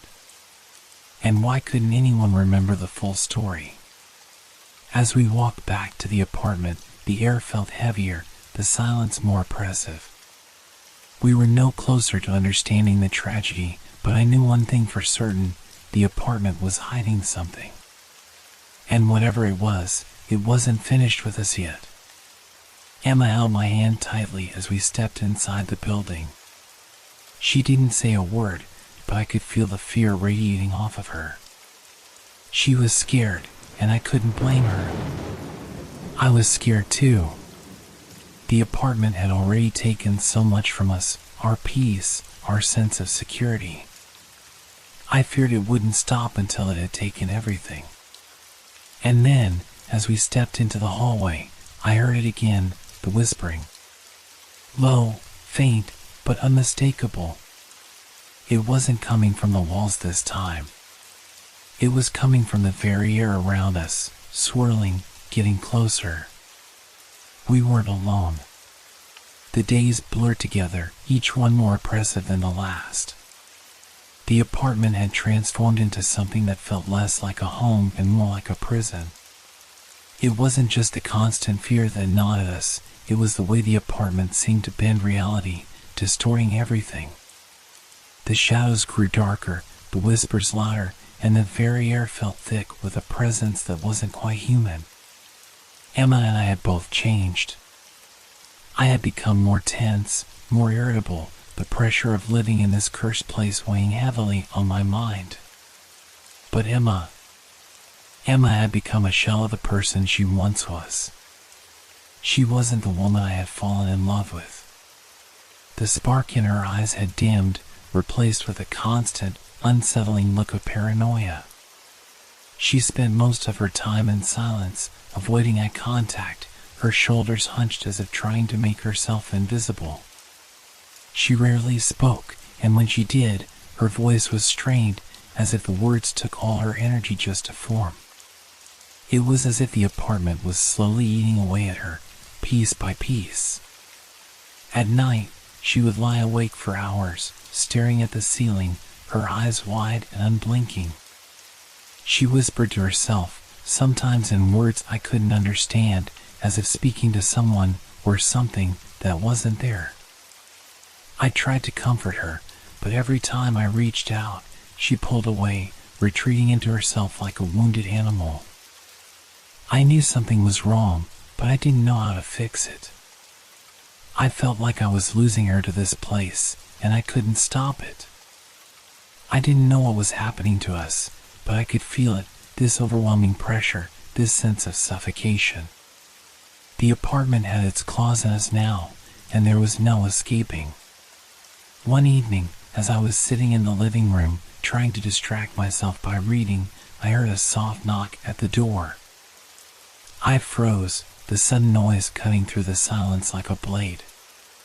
It was late, too late for anyone to be visiting. I stood up slowly, my heart pounding in my chest. The knock came again, this time louder, more insistent.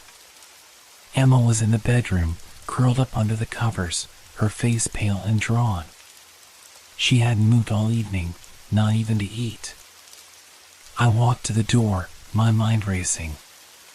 Who could it be? No one in the building ever visited us. We hadn't made any friends here, no one had wanted to. The apartment was, after all, a place where people came and went quickly, their stays brief and full of unease. When I opened the door, I was greeted by nothing but the empty hallway. There was no one there. I stepped out into the hallway, looking both ways, but it was silent. Nothing but the hum of the building's old pipes and the creak of the floorboards beneath my feet. The air felt wrong, cold, stagnant, like the space itself was holding its breath. I closed the door and locked it behind me, my thoughts a jumble of confusion and fear. As I turned to return to the living room, I glanced at the hallway mirror. For a split second, I thought I saw movement in the reflection, something dark, something shifting at the edge of my vision. I blinked, and it was gone. But the feeling lingered. The feeling that I wasn't alone. When I returned to the bedroom, Emma was sitting up, her wide eyes fixed on me. Her face was pale, her breath shallow, as though she had been holding it in. "Did you hear that?" she asked, her voice hoarse. I froze, taken aback. "Hear what?" "The knocking," she whispered.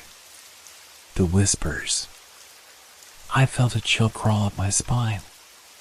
She had heard it too. It wasn't just me.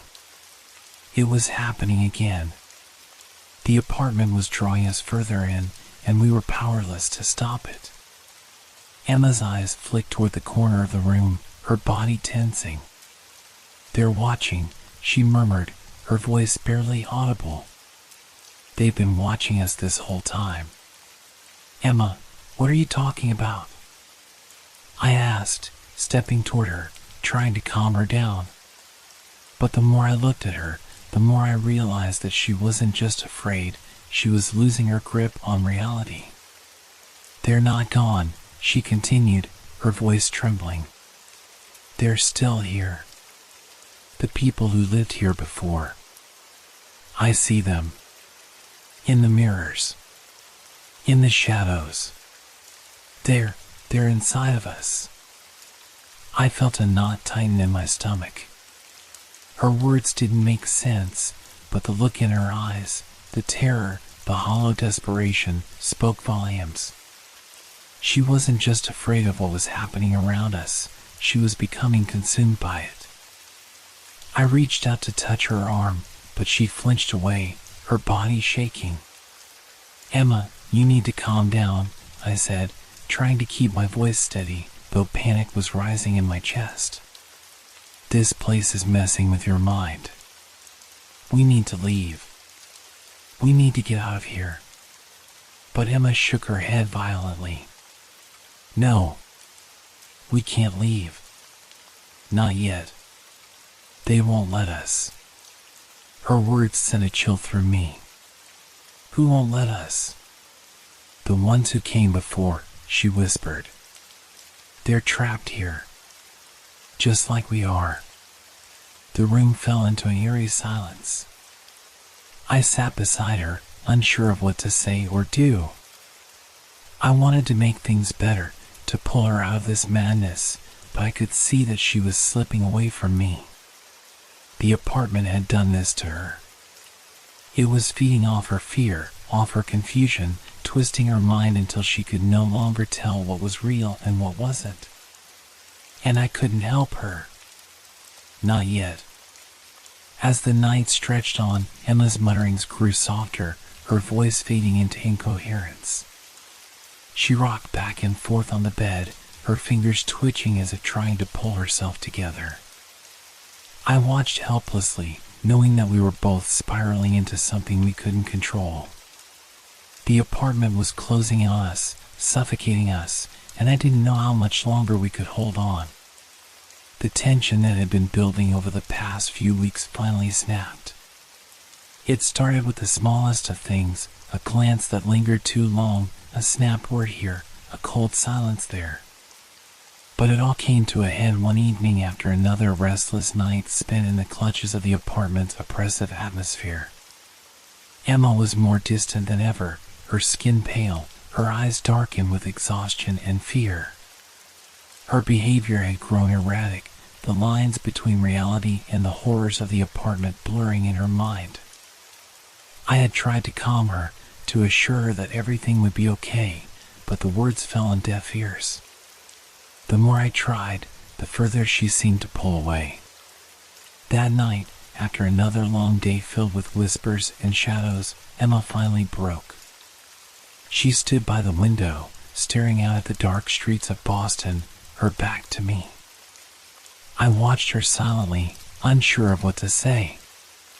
It was as if she had already made up her mind.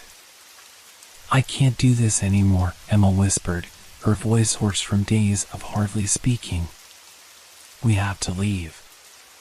We have to get out of here now, before it's too late. I froze, the weight of her words settling heavily in the room.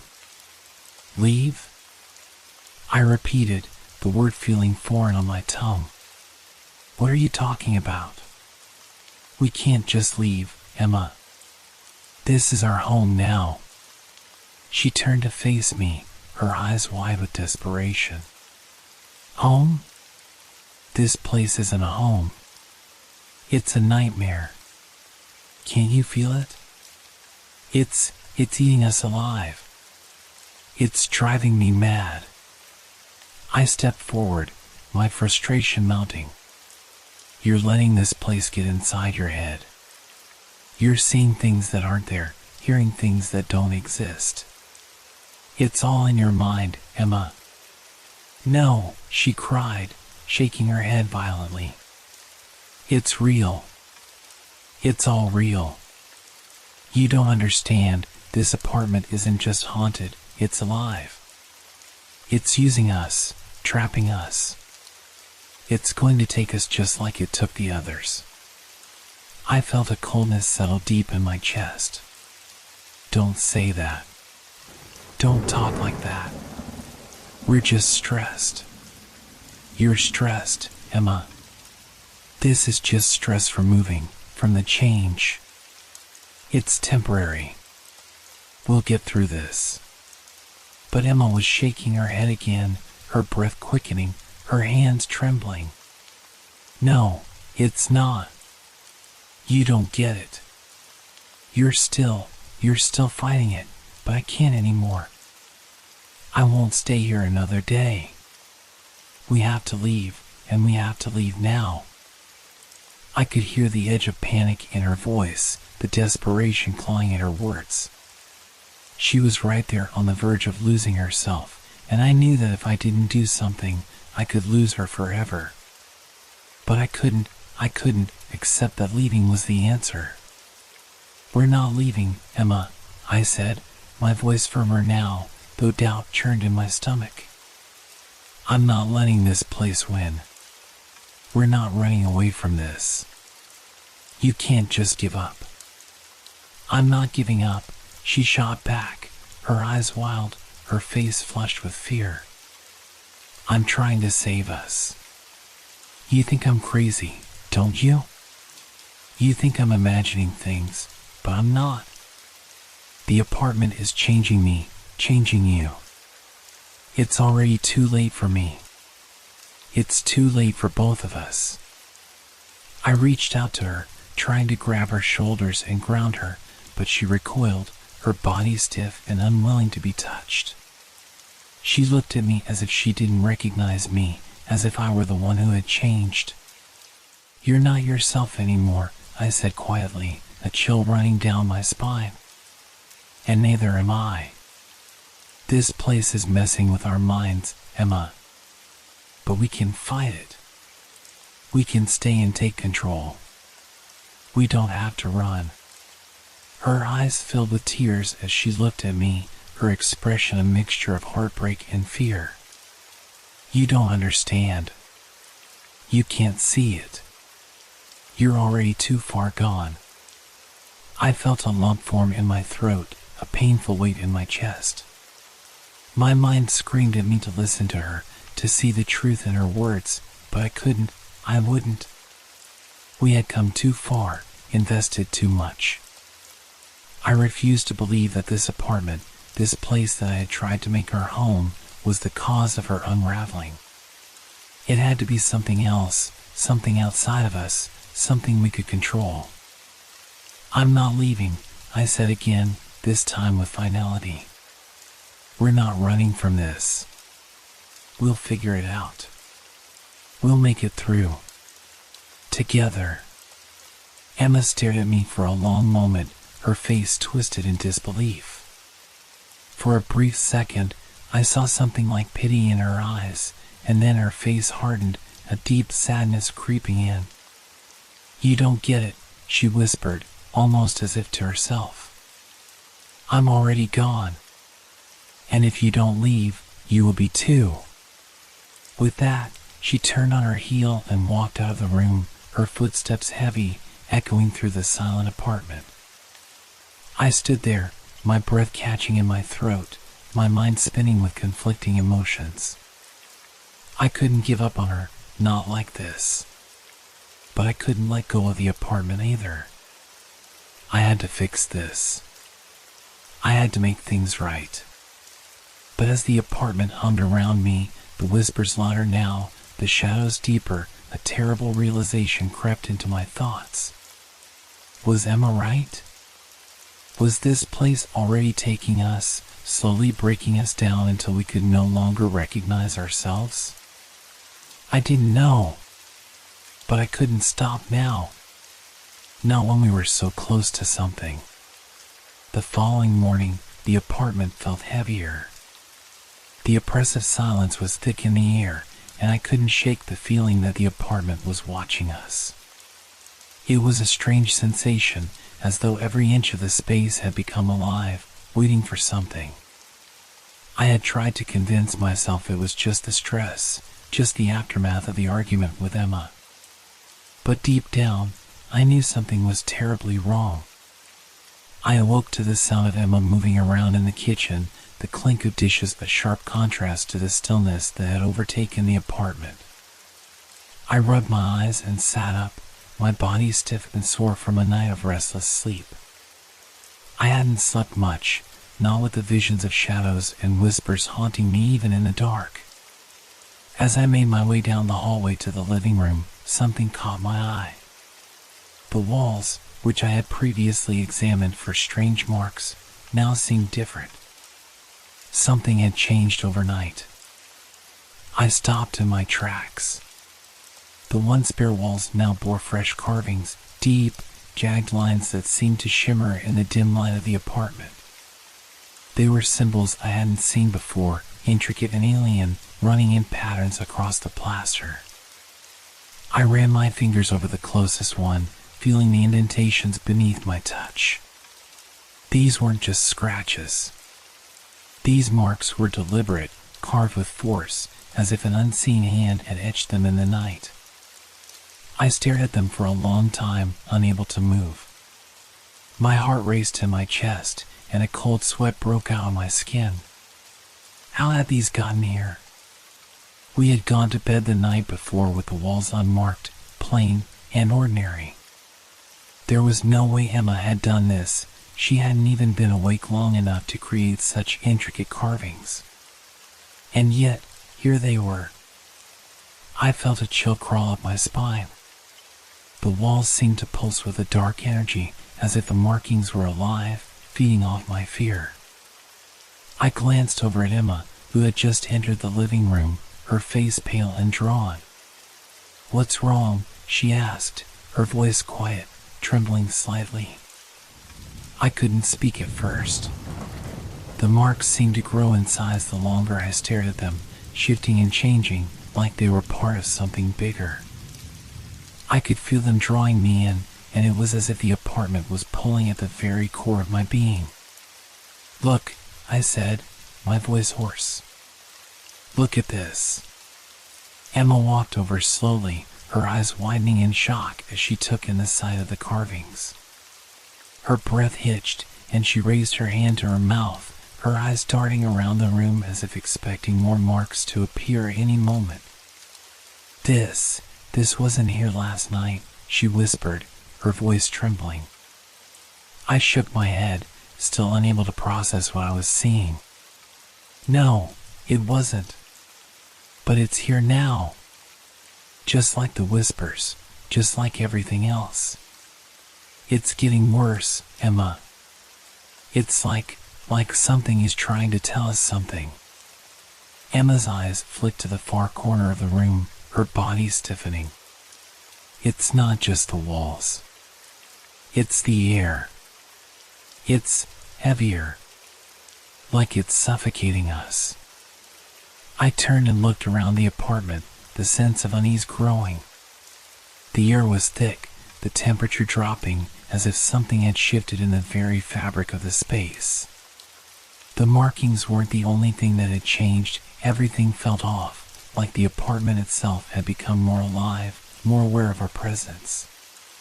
The floorboards creaked, as if something was moving beneath us, and I jumped, my heart racing. I couldn't ignore it any longer.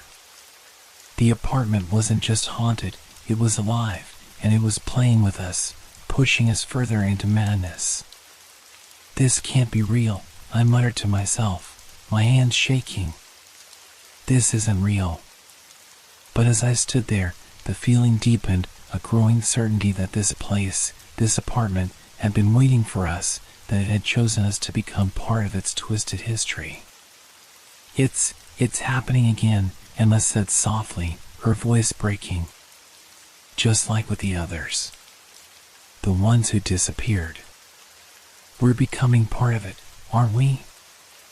I didn't know how to respond. How could I? The apartment had begun to weave its way into our lives in ways we couldn't explain. I had thought we could outlast the fear, that we could hold on to some semblance of normalcy. But now, it felt like we were slipping further and further from reality, the apartment swallowing us whole, piece by piece. As we stood there, both of us staring at the carvings in the walls, the whispers returned, faint at first, like a distant murmur. Then louder, more insistent. I could feel them pressing against my mind, pushing me towards something. Something terrible. Something I didn't want to see, but knew was inevitable. I turned to Emma, desperate to find a way out of this, but she had already begun backing away from me, her face filled with terror. "We need to leave," she gasped, her voice high with panic. "We need to leave now before it's too late." But I couldn't. I wouldn't. Not yet. The markings weren't just warnings, they were a message. And no matter how much they frightened me, I had to understand it. I had to figure out what the apartment wanted. I couldn't leave. Not when we were so close to the truth. I turned back to the wall, my fingers tracing the symbols, feeling the coldness of the markings seep into my skin. And as I touched them, I swore I felt a faint pulse, something alive, something watching. This was only the beginning. The night after we discovered the markings, everything changed. Sleep had become something I dreaded.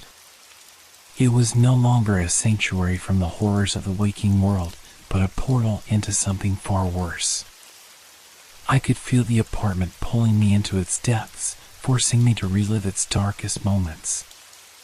It wasn't just the apartment itself, it was the past, the ghosts of its previous tenants, reaching out to me in the only way they knew how. That first nightmare came as I slept fitfully on the worn couch. It began innocently enough, the edges of the dream blurred and unfocused, like a memory fading in and out of reach. I was walking through the apartment, our apartment, only it wasn't the same. The walls were smooth, unmarred by the strange markings, and the rooms were filled with light, filled with life. There were sounds of laughter, faint but warm, and the smell of something cooking in the kitchen. But as I walked down the hall, I noticed something odd. The air felt heavy, suffocating. The light flickered overhead, casting long, unnatural shadows on the walls. The laughter turned into muffled whispers, low and unintelligible, like a conversation I couldn't quite understand. I followed the sound, turning into a room that was once Emma's and mine, but now it was a dim, cold place filled with strange objects, old furniture, piles of forgotten belongings. There were remnants of lives left behind. As I stepped further inside, the whispers grew louder, more distinct. Then I saw her. A woman, pale and thin, standing in the corner of the room. Her eyes were wide with terror, her body trembling as if something was about to devour her. Her lips moved, but no words came out, just the sound of her breath, shallow and quick. Suddenly, the room changed. The walls warped and contorted, the air thick with the stench of decay. I was no longer standing in the room, but was suddenly a spectator, forced to watch the woman's final moments. She screamed, but it was a sound I couldn't place.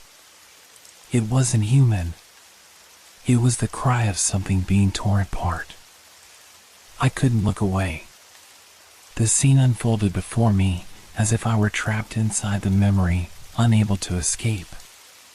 The woman's eyes locked onto mine, and she reached out with trembling hands, her mouth open in silent desperation.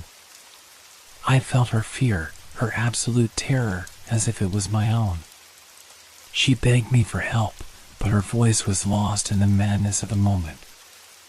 And then, the shadows closed in. They swarmed around her, dark shapes that twisted and wriggled like something out of a nightmare. The last thing I saw was her body being engulfed, disappearing into the void of darkness, her scream smothered by the thick silence that followed. I woke up with a start, gasping for air, my heart pounding in my chest. The apartment was silent, but the echoes of that dream remained. I could still hear the woman's scream in my head, the feel of her hands reaching out for me, begging for salvation. I sat up, drenched in sweat, my mind racing. The room looked the same as it always had, but I couldn't shake the feeling that it had changed. That something from the dream had seeped into this reality, blending the line between the past and the present. The dreams didn't stop. Night after night, I was haunted by them, reliving the deaths of people who had lived in this apartment long before us. The faces of the victims blurred together, but their terror was always the same. The suffocating dread, the feeling of being trapped, the whispers that crept into my ears, telling me to stay, telling me to never leave. I saw more death, a man, his face twisted in agony, crawling across the floor as something unseen dragged him into the shadows. A child, silent but for the faintest of sobs, her small hands reaching for her mother's lifeless body. And always, the feeling of being watched. Something was waiting for me, just out of reach, just beyond the edge of my vision. One night, I dreamed of a fire. The room was consumed by it, flames licking at the walls, the air thick with smoke, and the screams of those trapped within. I couldn't see their faces, but I felt their fear. I felt their burning flesh, the searing heat that clung to my skin as if it were my own. I couldn't escape. There was nowhere to run. The fire closed in, and just before it consumed me, I woke up, gasping, my breath ragged and shallow. I couldn't tell Emma about these dreams. I didn't know how to explain them. How could I? How could I tell her that I was seeing the deaths of people who had lived here, people who had vanished without a trace? That I was starting to believe that the apartment wasn't just haunted by the dead, but that it fed on their terror, fed on us? I tried to push it aside, but it was impossible. The more I tried to ignore it, the worse the dreams became. I couldn't escape the feeling that something inside the apartment was calling to me, urging me to find the truth. I needed to know what had happened here, what had happened to those who had lived before us. But the more I uncovered, the more I felt myself slipping away from reality. The dreams were starting to merge with the waking world. Was I still dreaming? Or was this all just another part of the apartment's curse? I didn't know anymore. But I couldn't stop. Not now. The apartment had become unbearable. The oppressive silence during the day, the constant whispers at night, it was as if something unseen, something ancient, was stalking us, waiting for the right moment to pounce. Every night, I woke up drenched in sweat, the remnants of the nightmares still clinging to my mind like cobwebs. I was losing my grip on reality. I could feel it. It was slipping through my fingers. But Emma, she wasn't the same anymore. She had changed. She'd always been strong, steady, calm in the face of stress, but now she was unraveling before my eyes. Her eyes were wild, darting around the apartment as though it might leap at her any second. She was paranoid, always looking over her shoulder, talking to herself in whispers I couldn't quite make out.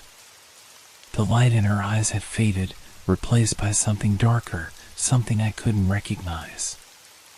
One evening, after another restless night where I had barely slept, Emma sat across from me at the kitchen table, her hands trembling as she clutched a mug of tea.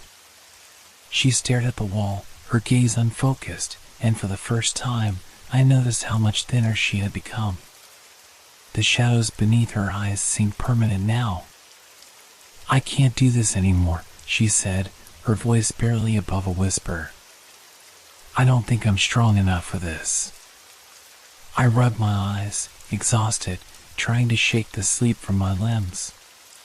"What are you talking about? We're getting through it. We just have to keep pushing forward." Her eyes locked onto mine, and there was something in her gaze that made the hairs on the back of my neck stand up.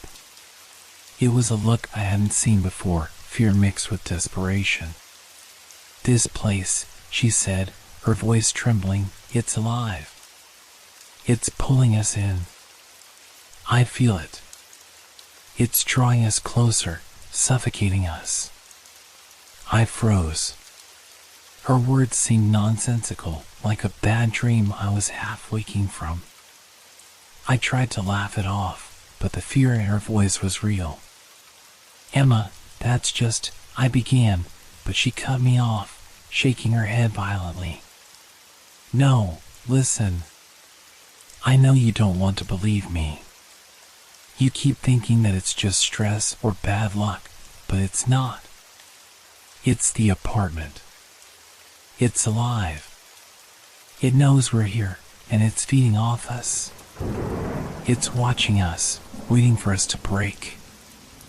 I can feel it in my bones. It's coming for us, and we can't leave. There's no way out."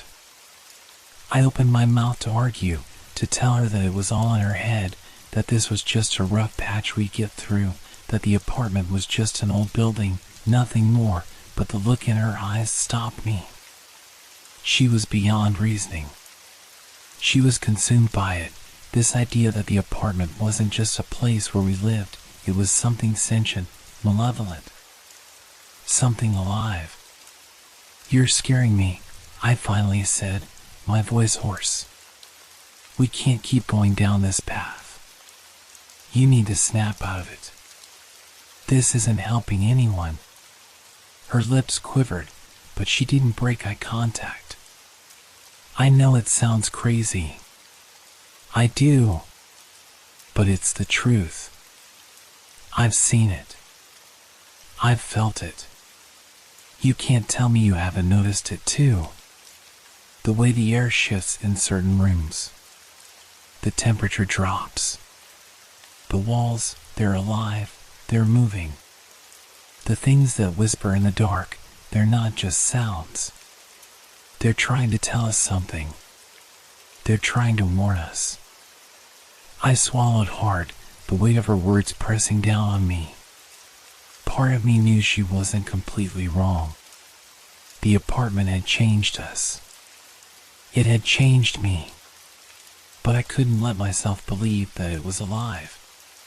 That would mean everything we had done so far, the long nights of searching, the futile attempts to ignore the terror, was a waste.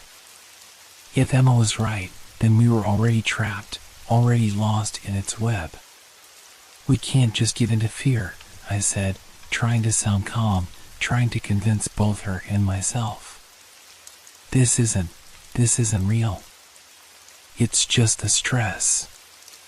You need rest." "We both do." But Emma didn't respond. She just stared at me, her face pale, her hands gripping the mug so tightly that her knuckles were white. She was shaking now, her breath coming in short, shallow gasps. The tremors in her hands were spreading through her entire body, and I could see that she was fighting to hold herself together. The fear was too strong, too real for her to ignore any longer. "I'm not crazy," she whispered, more to herself than to me. "I'm not crazy. It's real. It's all real."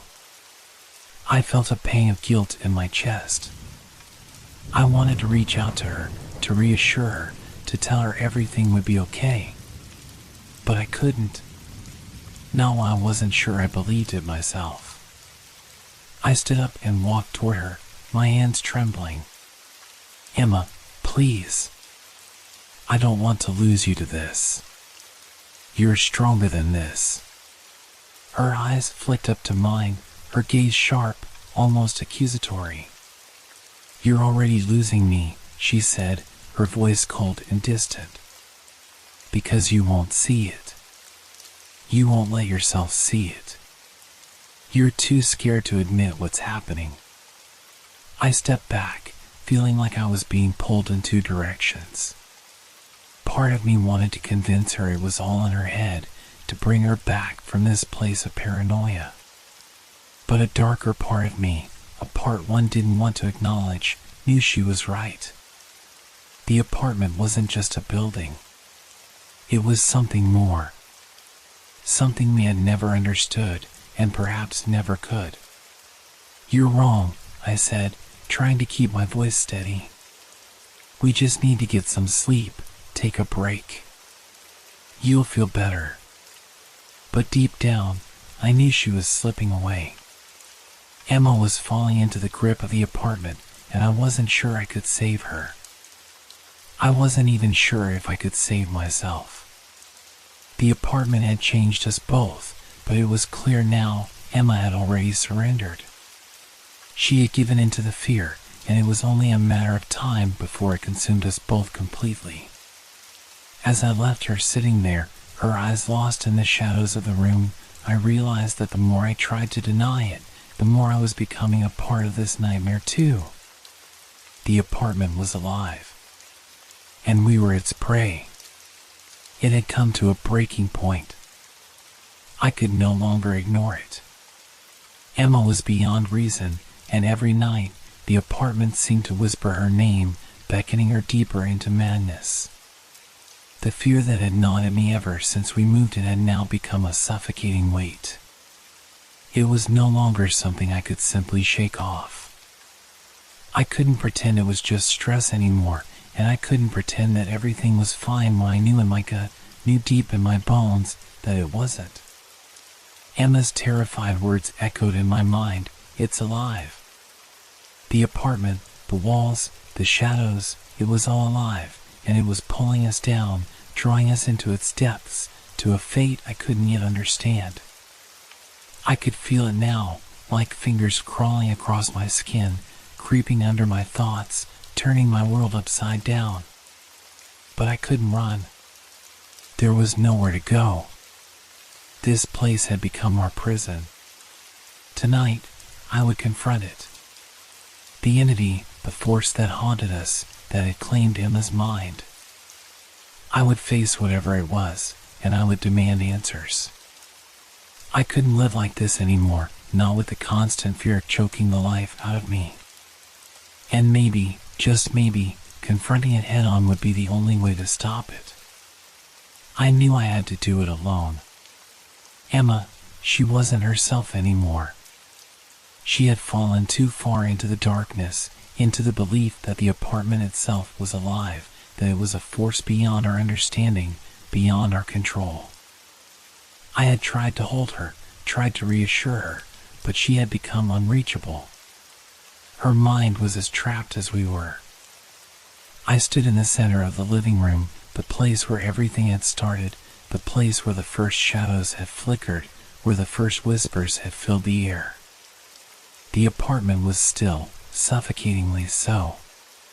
The lights overhead flickered, casting long, jerky shadows that seemed to move on their own.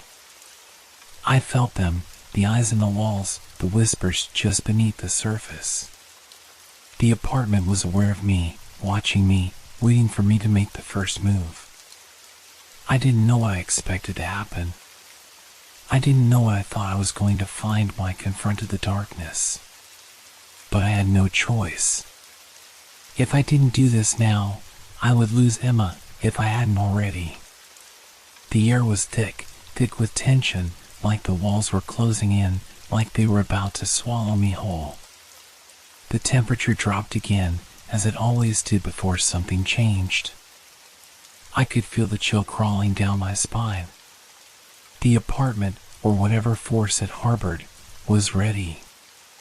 "Show yourself," I said, my voice trembling, but I pushed forward, forcing the words out. "I know you're here. I know what you are. I'm not afraid of you anymore." The silence that followed was oppressive, like the apartment was holding its breath, waiting for something. My heart raced, but I refused to back down. If this was going to end, it would end now. I needed to understand what had happened here. I needed to understand why we were chosen. The lights flickered again, and I heard it, a faint, barely audible scraping noise. It was coming from the walls. I could feel it reverberating through the floorboards, deep beneath my feet.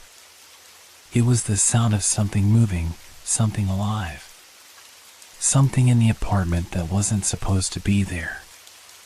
A cold wind swept through the room, as if the air itself was alive. I stepped forward, heart hammering in my chest, but my legs were locked in place, frozen by the overwhelming feeling that I wasn't alone. I heard the whispers then, soft at first, like a faint murmur, but growing louder, clearer, until they filled the entire room. They were no longer whispers, but distinct voices, overlapping, calling out in languages I didn't understand. "Help us. Leave. It's too late. It will never let you go." I stumbled back, the room spinning. I couldn't focus on the words. My mind screamed at me to run, to escape, but I stood frozen. The voices, the whispers, there was no escape. The apartment was alive, and it was alive with the souls of those who had come before us. I clenched my fists. I had to face it. Whatever it was, whatever had claimed this place, I needed to confront it head on. I couldn't let it take us like it had taken so many others. I forced myself to speak again, louder this time, my voice trembling with fear but carrying the weight of something else, something raw, desperate. What do you want from us? Why us? Why this place? The temperature in the room plummeted. I could see my breath in front of me, fogging the air. The whispers grew louder, and then, just as suddenly as it started, it stopped. Dead silence. And then, a figure appeared in the doorway to the kitchen. I froze, my breath catching in my throat.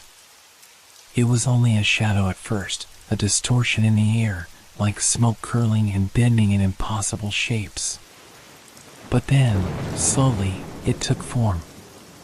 A figure, a man, or something resembling a man, standing just out of reach, its outline flickering in and out of focus. The figure was dressed in old, tattered clothes that looked like they belonged to another time. His face was hidden, covered by a dark hood, but his presence was suffocating, as if the entire room was centered around him. It was watching me, its gaze piercing through me, deep into my very soul. And I felt it, a pressure, like hands pressing against my chest, squeezing the life from me. The room felt smaller, as though the walls themselves were closing in. I opened my mouth to speak, to demand answers, but no words came out. I was trapped, caught between fear and disbelief. This was real. This was happening. And there was no turning back now. The figure stepped forward, its movements slow, deliberate. The air around it seemed to shift, thickening as it drew closer. I could feel its presence more than I could see it, like something alive, breathing, staring at me from the other side of a veil. I didn't know if I was ready for this, if I could survive the truth of what I was about to face. But there was no way to stop now. The apartment had already claimed us, and I would see it through to the end. The figure spoke, its voice not coming from its lips, but from the very air around me. You should never have come. And with those words, the walls seemed to shift, the apartment itself twisting, as if it were preparing to swallow me whole. The night had drawn on longer than I had expected. The shadows had deepened, growing thicker, and the apartment felt colder than usual. After the encounter with the figure in the doorway, there was no turning back, no way to pretend this was all in our heads. Whatever had claimed this place, whatever had drawn us into its grip, was real. Emma hadn't said much since I confronted the darkness. She hadn't needed to. She was already too far gone, consumed by the belief that the apartment had a life of its own, that it was alive in ways we couldn't even understand. But she still trusted me. At least, I thought she did. Together, we decided to break into the hidden room, the one we'd found behind the sealed door, the room that had been locked for years, perhaps decades. It felt like the only thing left to do. I had to know what was inside. The whispers, the figures, the markings on the walls, they all pointed to that room. It was the key. If we were going to survive this, if we were going to have any hope of escaping whatever this place had become, we needed answers. And they were locked behind that door. We had already tried to pry the door open with little success. The wood was old, thick, and seemingly impervious to force. But tonight, I felt the need to try again. It wasn't just curiosity. It was a need, a pull, something in the air, like a magnet drawing me closer. I grabbed the crowbar from under the kitchen sink and handed it to Emma. Her hands were trembling, but she nodded, a look of silent determination in her eyes. We can do this, I whispered, although even I wasn't sure I believed it. The door had been sealed tight, but I had a feeling that wasn't going to stop us. We had to get in. We had to see what was behind it. I knelt beside the door, using the crowbar to pry the old wood away from its frame. The air around us grew heavier with each movement, pressing down on my chest like a weight I could barely breathe under. The walls groaned, a deep, guttural sound that made my spine stiffen. Emma's breath was sharp, coming in quick bursts, her wide eyes fixed on the door. "Be careful," she whispered. "We don't know what's in there." I wanted to tell her everything would be fine, but I couldn't bring myself to lie. My mind was reeling. I didn't know what was behind that door. I didn't know what this apartment was, or why we were here. All I knew was that we had to find out. With a final heave, the door groaned, and the latch gave way. The sound was unnervingly loud, echoing through the apartment like a warning. The moment the door cracked open, the air shifted again, colder this time, as if the room behind it had been frozen in time, waiting for us. A foul smell wafted out, dust, mold, and something worse, something rotting. The darkness behind the door seemed to stretch, to pull at us like a black hole. I hesitated, staring into the pitch-black room, my heart pounding. "Let's go," I said, voice thick with fear, but I couldn't pull away. We had to do this. We stepped inside. The air in the room was suffocating. It felt like the walls were closing in. My vision swam in the dark, the faintest light from the hallway barely cutting through the blackness. The room itself seemed small, but the oppressive weight of the atmosphere made it feel enormous, as if the space stretched on for miles. Emma held my hand tightly, her fingers cold, shaking. She felt it too.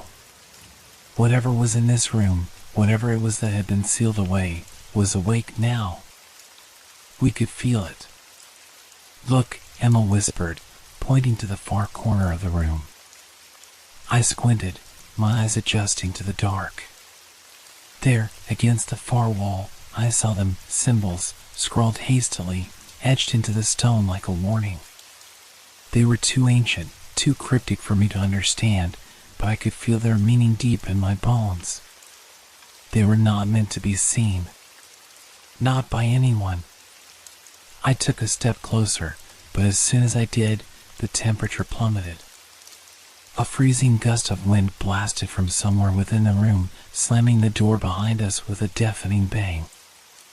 I whirled around in panic, but the door was locked tight, as if it had been sealed by an invisible force.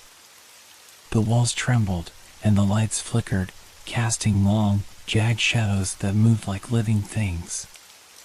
"Get out," Emma gasped, her eyes wide with terror. "We need to get out now." But as I reached for the door, I felt it, an overwhelming, unseen force pressing against me, holding me in place. It was like a weight had been placed on my chest, pushing me back, making it impossible to move forward or backward. The walls seemed to close in, and the temperature dropped even further, until my breath came out in visible clouds.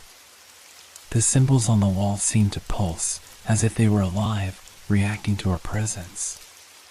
"Stay back," I heard a voice, faint but clear, whisper from the very walls themselves. It was distorted, not human, as though it came from something ancient and malevolent. The voice was not speaking to us, it was speaking through us, through the very space we were trapped in. I tried to move, to break free of the grip holding me in place, but it was futile. My limbs were heavy, my body immobilized by a force I couldn't comprehend. "Get out, now," the voice repeated, the walls reverberating with its cold, monstrous authority. I felt Emma's grip slip from my hand, and I turned to see her backing away, her face pale, her eyes wild. She was terrified, but she was more than that. She was beginning to understand. The room, the apartment itself, was rejecting us. And no matter what we did, it was clear we weren't welcome here. With one final, desperate push, I managed to break free from the unseen force, stumbling back toward the door, which suddenly flung open with a violent force, as if to expel us from its dark heart. We didn't look back as we fled. We couldn't. The room had rejected us, but it had also marked us. We had been warned. And no matter how hard I tried, I couldn't shake the feeling that whatever had been waiting for us behind that door would never let us go. We barely managed to escape the hidden room, our hearts pounding as we stumbled into the hallway, desperate for fresh air, for some sense of normalcy. But the apartment had other plans.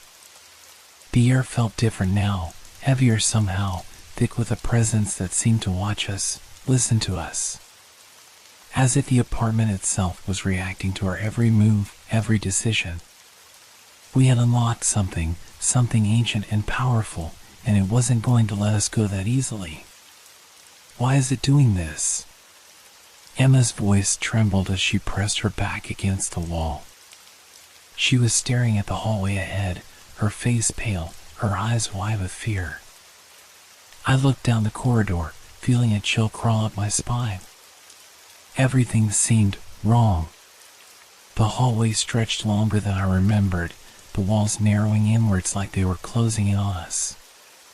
The rooms on either side, once familiar and comforting, were now twisted, unrecognizable. The doors that had been open moments before were now sealed shut, the walls smooth and unbroken, as if they had never been there at all. "Did you see that?" Emma whispered, her voice cracking. I didn't need to ask what she meant. A shadow had moved across the wall, something too large, too fast, to be natural. It was gone as quickly as it had appeared, but its presence lingered like an ominous warning. I moved forward, my hand instinctively reaching for the light switch. But when I flicked it, the lights didn't turn on. Instead, the hallway grew darker, the shadows deeper.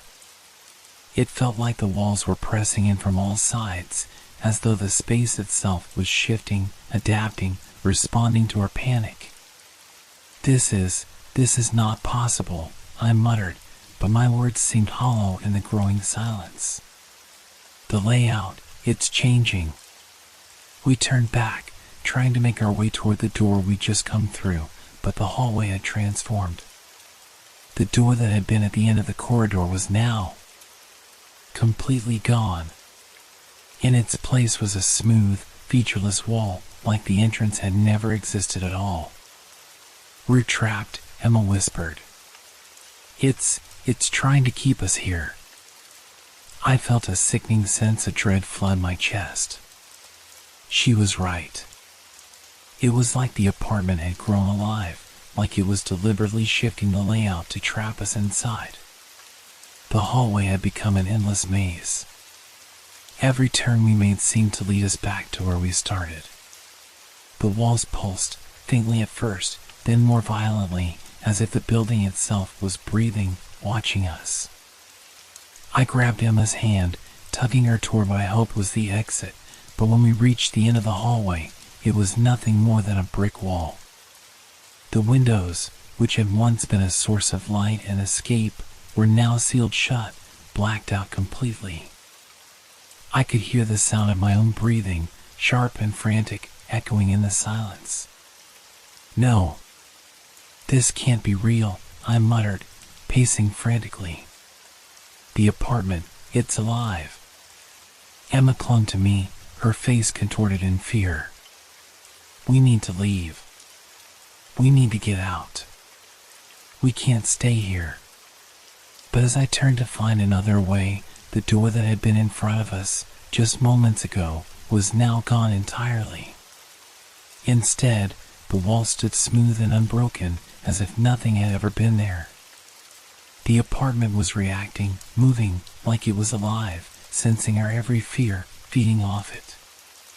"This is a nightmare," I whispered, my chest tightening. "How is this possible?" Emma stepped forward, her voice trembling as she spoke. We're not in control anymore. We never were. This place is feeding off us. It wants us here. And we can't leave. I looked around, desperate for any escape, but there was nothing, no way out, no way to make sense of the shifting walls and the endless corridor that now trapped us. It felt like we were caught in some twisted game, the apartment its puppet master, manipulating the space around us, bending the very laws of reality. We moved quickly, trying to find any door, any exit, but the layout of the rooms kept changing. Every time we thought we had found a way out, the walls would close in, sealing us off from escape. The more we tried to fight it, the more the apartment seemed to tighten its grip. The hallway stretched endlessly before us, like a maze with no exit. The walls pulsed and breathed, the symbols on the walls glowing faintly, as if the apartment was watching us, sensing our every movement. This isn't real, I muttered, gripping Emma's arm tightly, trying to convince myself. This isn't happening. We'll get out. But with every turn we made, the walls closed in even tighter, trapping us in a place that felt more like a living, breathing entity than a building. It was then that I realized the apartment wasn't just a structure. It was alive, and it was changing, evolving with every step we took. It was a part of us now, and it would not let us go. The apartment had become a prison, a twisted, ever-shifting labyrinth that no longer seemed like the space we had moved into. The walls closed in around us, tightening like the jaws of a beast that was savoring its prey. Each passing hour felt like a lifetime, and the more we tried to escape, the further we seemed to sink into the darkness. But it wasn't just the apartment that was shifting, it was Emma, too. I first noticed the change late one night when she woke me up with a gasp, her face pale, her breath shallow and quick. Her eyes were wide with fear, but it wasn't the usual fear I had grown accustomed to. This was something deeper, something worse. Emma? I whispered, shaking her gently. What's wrong? She didn't answer at first. Her eyes were glassy, staring at something I couldn't see. Her body was rigid, trembling, as though she were caught in the grip of some invisible force. I touched her arm, and she flinched, her breath coming in frantic bursts. They're here, she whispered hoarsely, her voice barely above a breath. They're watching me. Who? I asked, my heart racing. Who's watching you? Her head snapped toward me, and for a brief moment, I saw something dark flicker in her eyes, something far away, as though she weren't truly seeing me at all. Her lips parted, but the words that came out were not her own. They're not gone, she said, her voice distant, hollow. The tenants, they never left. I didn't understand what she meant at first. The tenants? The ones who had vanished? But I was too afraid to ask, afraid of what she might say next. She had slipped into something darker, into a place where the line between the real and the supernatural had blurred beyond recognition. Emma, I said gently, trying to calm her. What are you talking about? The tenants are gone. There's nothing here. But she didn't respond. Instead, she looked past me, her eyes shifting, tracking something I couldn't see. Her breath quickened again, and she started to shake uncontrollably. They're here, she repeated, her voice growing frantic. They're in the walls, in the air. They want me to feel it, what they felt, what they suffered. I tried to hold her, to keep her grounded, but she pulled away, her eyes wide with terror, her movements jerky, as though she were seeing something none of us should. I can see them now, she said, her voice cracking. I see them. I feel them. I feel what they went through. My heart clenched. I didn't understand. Her eyes were wild now, her breathing erratic as she stared at the walls, at the corners, at the very air around us. I felt it before she said it. The temperature had dropped again, plummeting, colder than I could bear. The air seemed thicker, suffocating. And then, in the cold silence of the room, I heard it, the faintest whisper, a voice so soft it was almost drowned by the sound of my own heartbeat. Help us. The voice was low, chilling, and I could feel it in the pit of my stomach, like a shiver running down my spine, as though someone, or something, was standing right behind me, breathing on my neck. Emma, stop. Please. I shouted, but she was lost. Her eyes were glazed, her gaze vacant, as if she had been pulled into another world entirely. She stumbled away from me, her movements erratic, like a marionette with its strings cut loose. Her voice was distant, caught in a fevered delirium. They died here, in this room, like this.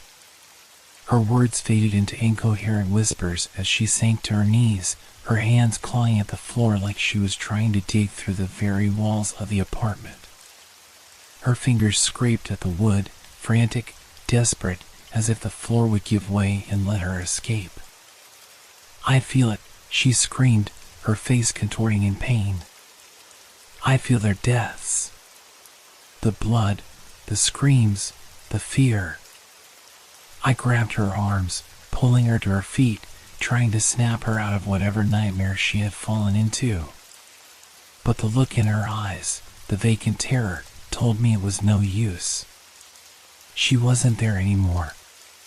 She was somewhere else, somewhere far beyond my reach.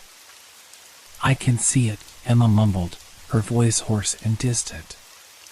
The fire, the drowning, the knife. The images, the visions, whatever she was seeing, they were overwhelming her. Her body shook violently as she relived the deaths of those who had once lived here.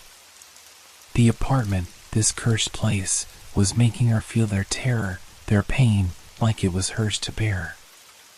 Emma, please. I cried out, shaking her again, trying to bring her back. But she only continued, her voice shaking as she described the horrors she was witnessing. It was like watching someone break, piece by piece. I couldn't stop her. I couldn't help her. They're inside me now, Emma gasped, her eyes rolling back. I can feel them. They want me to join them. The room seemed to close in on me, the walls vibrating with a low hum, and the whispers grew louder, more insistent, until I couldn't tell if they were coming from inside Emma's head or from the very walls around us. The apartment wasn't just trying to trap us, it was trying to consume us, to pull us into the nightmares of those who had perished here. And Emma was its next victim. I had to do something before she lost herself entirely, before she became one of them, one of the tortured souls who would never leave this place. But the longer we stayed, the more I realized there was no escaping. The apartment was alive, and it was feeding on Emma's fear, dragging her deeper into its grip, turning her into one of its endless echoes. Emma! I shouted, shaking her, but she didn't respond. She was gone. And the apartment was winning. I stood there, motionless, as Emma's trembling form collapsed on the floor before me. The apartment, this cursed, unrelenting place, had taken her. There was nothing of the woman I had once known left in her eyes, only terror, madness, and the faint, distant echoes of those who had died here. And now, I realized, I was no different from them. I had spent so much time trying to rationalize it, trying to convince myself that there was a logical explanation for all of this.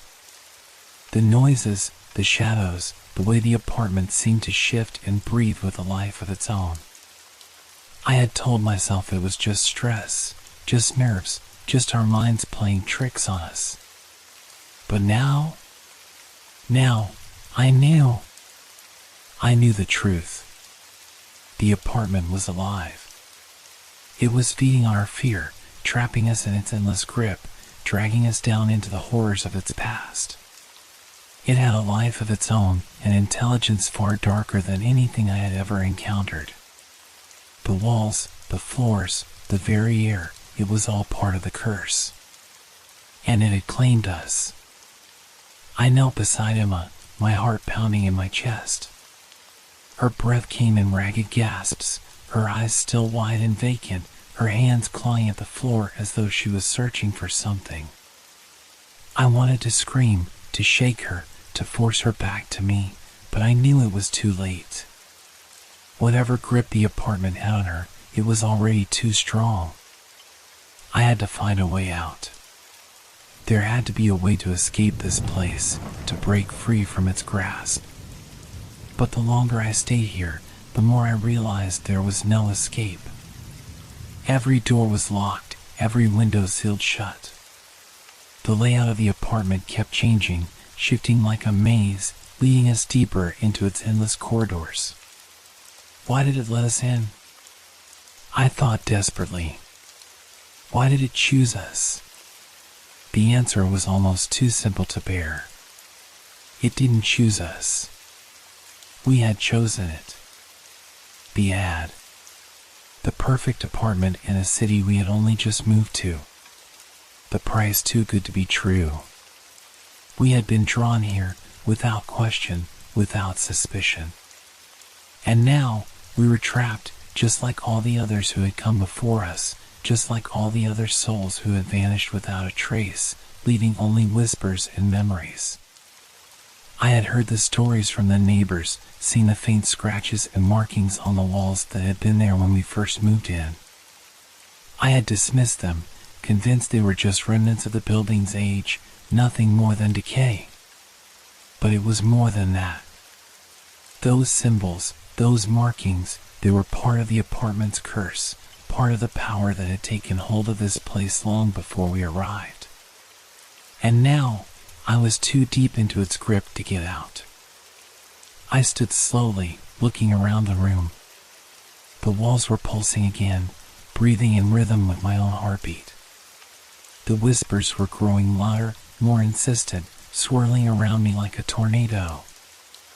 I could hear them now, the voices of the lost, the tortured, the ones who had suffered here before us. They were angry. They were desperate. And they wanted us to join them. A cold shiver ran down my spine.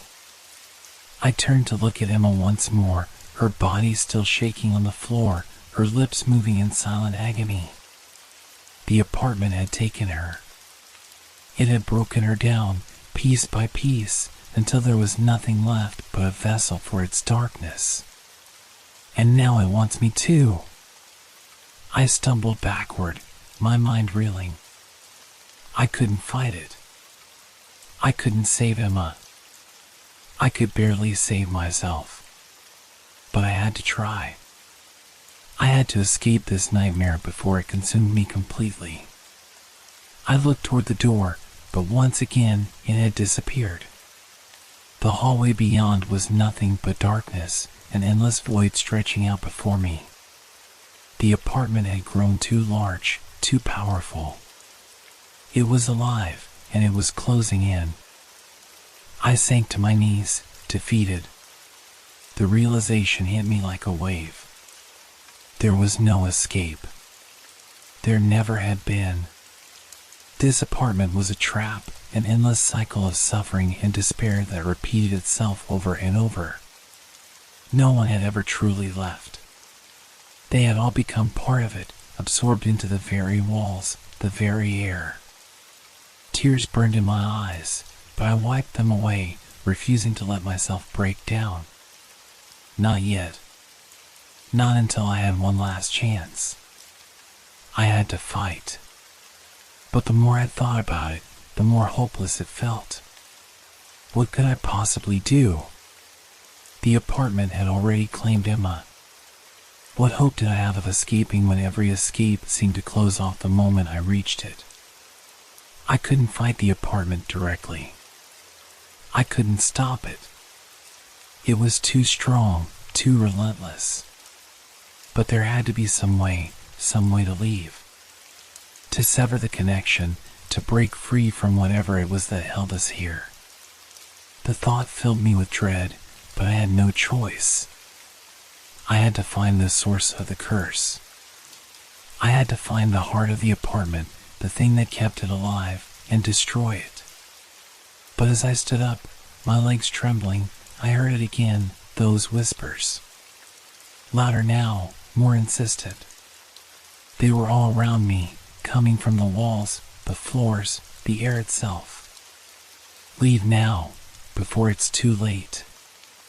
I closed my eyes, blocking out the voices. I had no choice but to keep moving forward. I didn't know how, and I didn't know when, but I knew this. If I was going to escape, I had to stop running. I had to confront the darkness head on, no matter the cost. And so, with the apartment's whispers ringing in my ears, I stepped deeper into its heart. I moved through the apartment in a haze, the oppressive weight of fear still pressing down on me. The walls seemed to close in further, and the whispers grew louder as though the apartment itself was alive, listening, waiting for me to make my next move. Emma's fragile form, still collapsed on the floor, was a constant reminder of what had already been taken from me, what had already been claimed by this place. But I had to keep going. I had no choice but to find answers, to understand what had turned this apartment into a prison and why it had chosen us. There had to be something buried in the past, some long-forgotten secret that would explain the horrors that had unfolded here and the horrors yet to come. The hidden room. The one that had been sealed tight. It was my only lead, my only hope. I had to break into it. I had to know what was locked away behind those walls. I had tried before, of course, tried to pry the door open with sheer force. But it had been no use. The apartment fought back, its unseen force preventing me from gaining access. Now, however, I was no longer afraid. Fear had no place here anymore. I had already crossed that line. If I was going to get answers, I had to face whatever was hidden there, no matter the cost. I stood in front of the door again, feeling the cold seep into my bones. The markings on the walls were clearer now, more pronounced, glowing faintly in the dim light like they were watching me. They were part of the apartment, part of the curse. Ancient symbols I had seen before, but their meaning was just out of reach. It was as if they were trying to tell me something that would unlock everything. A sudden thought pierced my mind, the tenants, the ones who had vanished. They were more than just victims. They had been part of something larger, something far more terrible than I had imagined. My heart raced as I reached into the old wooden dresser drawer where I had found a scrap of paper the day before, an old photograph, yellowed with age, showing a group of people standing in front of this very apartment. Their faces were obscured by shadows, but there was something haunting in their eyes, something unsettling in the way they stared at the camera.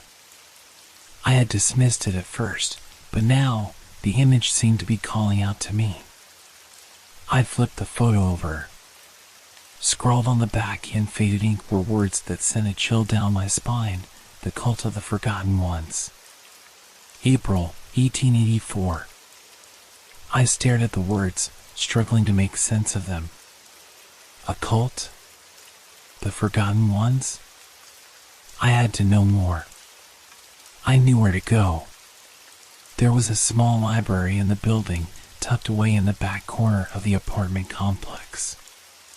The elderly tenants had always avoided it, murmuring about its unfortunate history. They didn't say much, but their words lingered in the back of my mind. They had all known something, and I was finally starting to understand that they weren't just superstitious. They had been afraid for a reason. I made my way down the hallway, each step echoing ominously in the silence of the apartment. The library, small as it was, had a vast collection of old books, many of them brittle and aged beyond recognition. I ran my fingers along the spines, searching for anything that might hold a clue. And then, near the back, I found it, a thick leather-bound tome that looked older than anything else in the room. I pulled it from the shelf, the dust clouding the air as I opened it.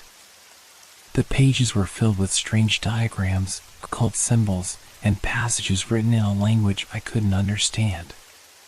But there was something familiar about it, something that matched the markings on the walls of the apartment. The more I flipped through the pages, the more I realized what I was seeing. This was no ordinary book. It was a journal, a record of rituals performed in this very building over 100 years ago. Rituals meant to summon and control something ancient, something beyond human understanding. The cult of the Forgotten Ones had practiced dark rites here, binding themselves to powers they couldn't possibly comprehend. And it was those very rituals, those rites, that had cursed this apartment. I could hardly breathe as I read the next page, my fingers trembling. The cult had tried to summon a powerful entity, one that could transcend time and space, one that could possess and control the minds of the living. And the apartment itself, with its labyrinthine structure and shifting layout, was built specifically to house this entity. But the ritual had gone wrong. The entity had not been summoned, it had been trapped, bound by the cult's dark magic. And when they realized what they had done, they tried to destroy it. But they couldn't. They couldn't undo what they had set in motion. The entity, furious at being bound, had claimed their lives, and then the lives of those who came after them. The cult had vanished, but their dark magic had lingered. It had seeped into the very walls of the apartment, binding it to the land, to the building, to the cursed space where we now lived. And every tenant who came here after them, every soul who moved into this apartment, had become part of the curse, trapped in the same endless cycle of suffering. And now, it was my turn. I slammed the book shut, my mind racing. I could feel the apartment shifting around me, responding to my discovery, growing angrier, more insistent. The whispers were louder now, more urgent.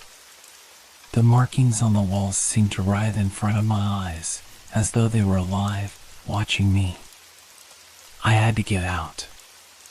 I had to escape. But the more I thought about it, the more I realized there was no escape.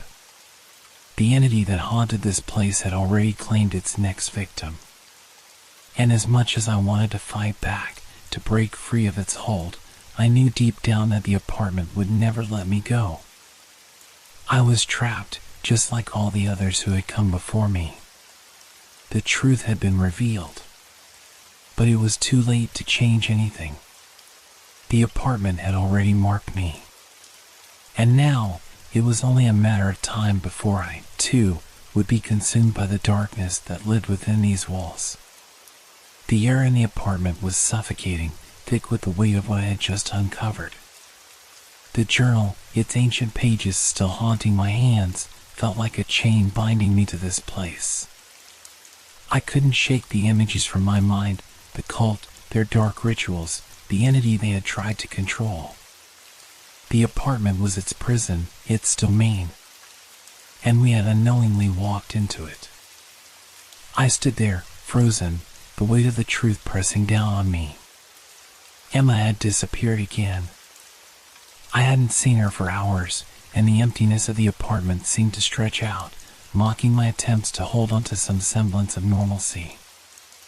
I had read the last of the journal's words, but something gnawed at me, something I hadn't yet understood.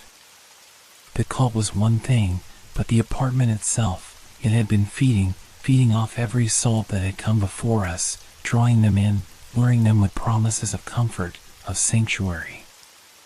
It was never about the apartment being a home. It was about the trap. And we had fallen right into it. I made my way through the darkened hallways, desperate to find Emma, to warn her, to escape. The apartment seemed to be closing in around me, walls shifting imperceptibly, rooms that had once seemed familiar now alien and distorted. The layout was changing. I felt a cold draft, followed by the heavy silence that filled every corner, drying out all but the sound of my own heartbeat. Emma! I called, but the word echoed back to me, swallowed by the oppressive air. There was no answer. I reached the living room where I had last seen her, but she wasn't there. The only sound now was the distant, hollow creak of the building settling, yet it didn't feel like just the building. It was as if something, or someone, was moving through the walls, whispering through the very fibers of the apartment. I turned toward the hallway again, my eyes falling on the wallpaper, the markings. They were subtle at first, almost hidden in plain sight, like they had always been there, waiting for me to look closely. But now, after everything I had learned, I could see them for what they were, symbols, archaic and foreign, etched into the walls themselves. This was it. These markings had been left by every tenant before us. They were not just graffiti or wear and tear. They were the final evidence, the last traces of the ones who had been consumed by the apartment before us. Each symbol was like a fingerprint, a sign of their presence, a mark made as they were drawn deeper into the curse, compelled to stay until they vanished, just as the cult had. I stumbled backward, my mind racing, my heart hammering in my chest. The apartment, it didn't just trap people. It pulled them in, playing on their fears and desires, making them feel welcome, giving them the illusion of safety. It lured its victims, one by one, until they were so lost in its maze, so consumed by the darkness within, that they could never leave. I grabbed my phone, desperate for contact with the outside world, but as I unlocked it, the screen flickered, showing only static. The signal was gone. The apartment had sealed us off. We were isolated. I felt it again, the pull. The same way I had felt when we first moved in. The promise of warmth, of home. It wasn't real. It was all part of the trap. And now, I understood. The apartment didn't just take the lives of those who came here. It twisted them, made them believe they were safe, made them stay long enough to become part of it, just like the tenants before us. The whispers were louder now, filling my ears, overlapping with Emma's voice, soft, pleading, distant. I turned around, expecting to see her there. But instead, all I saw was the door to the hidden room, shut tight, its presence looming like a ghost at the edge of my awareness. I walked toward it, driven by a need I couldn't explain. The apartment wanted me to go. It wanted me to open it. To see it all. To become part of it. Emma. I called again, but my voice came out hollow, the word dying before it reached my lips. The apartment wasn't just changing its rooms. It was warping time itself, erasing the line between what was real and what was part of the curse. I turned the doorknob. For the first time, it didn't resist. It opened. Inside was the same as before, dusty, dark, untouched. But now, the markings on the walls made sense. They were the culmination of all the rituals, all the lives consumed. The room itself wasn't just sealed by physical barriers. It was locked away in time, a space that had been warped by the entity's presence. I could feel the coldness of it, the essence of every previous tenant who had been pulled in here. The whispers were louder now. Not just voices, but memories. Faces. Faces I recognized. I turned toward the mirror on the far wall, almost afraid to look. But I had no choice. And there, staring back at me, were the eyes of the past tenants. They weren't just reflections. They were real, trapped in the glass, frozen in time. And their eyes weren't empty. They were full of fear, full of realization, just like mine. The room closed in on me, and the whispers surged. "You're next." The apartment had done this to all of us. It had lured us in, made us believe in its safety, in its warmth. And now it was consuming us, one by one. It had always been this way. And now, it was too late to escape. The room felt smaller now. The air was thick with the sense of something pressing on us, something alive. My heart raced as I stepped back from the mirror, my eyes locked on the faces within it, those frozen, desperate eyes. They weren't just reflections. They were prisoners, trapped in a dimension just beyond my reach. And I realized then, they weren't the past tenants. They were the tenants before me, and they were still here, lingering in the apartment, unwilling or unable to escape. I turned away from the mirror, my breath quick and shallow. Emma was standing in the corner of the room, her face pale and drawn, her hands trembling as she clutched the edge of the wall for support. "Do you see them?" I asked, my voice barely a whisper, dreading the answer. She didn't look up at first, but then, slowly, her eyes met mine. "I don't want to. I don't want to see them," she murmured, her voice cracking with the weight of her fear. "It's too late, isn't it?" I couldn't answer. I didn't want to admit it, but deep down, I knew. It was too late.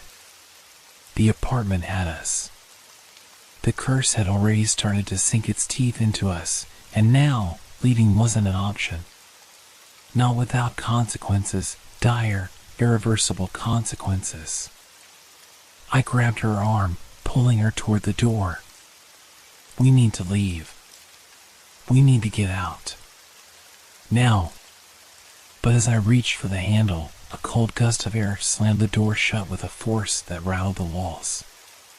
My hand recoiled from the handle, as if something on the other side was pulling it away from me.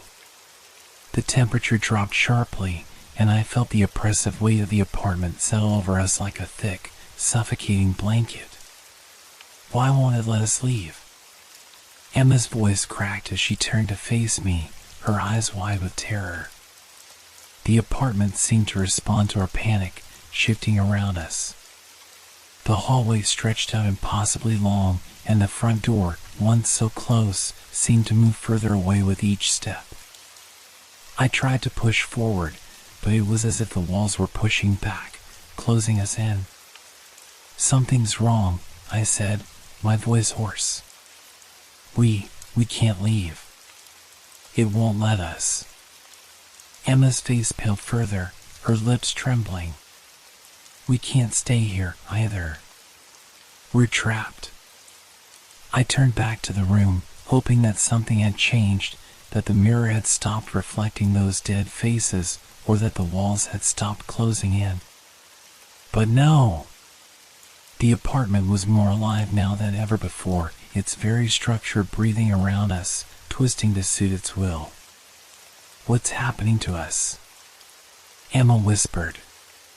"Why is it doing this?" I had no answer. The only thing I knew was that the apartment didn't just want us. It needed us. It was alive, and its hunger was insatiable.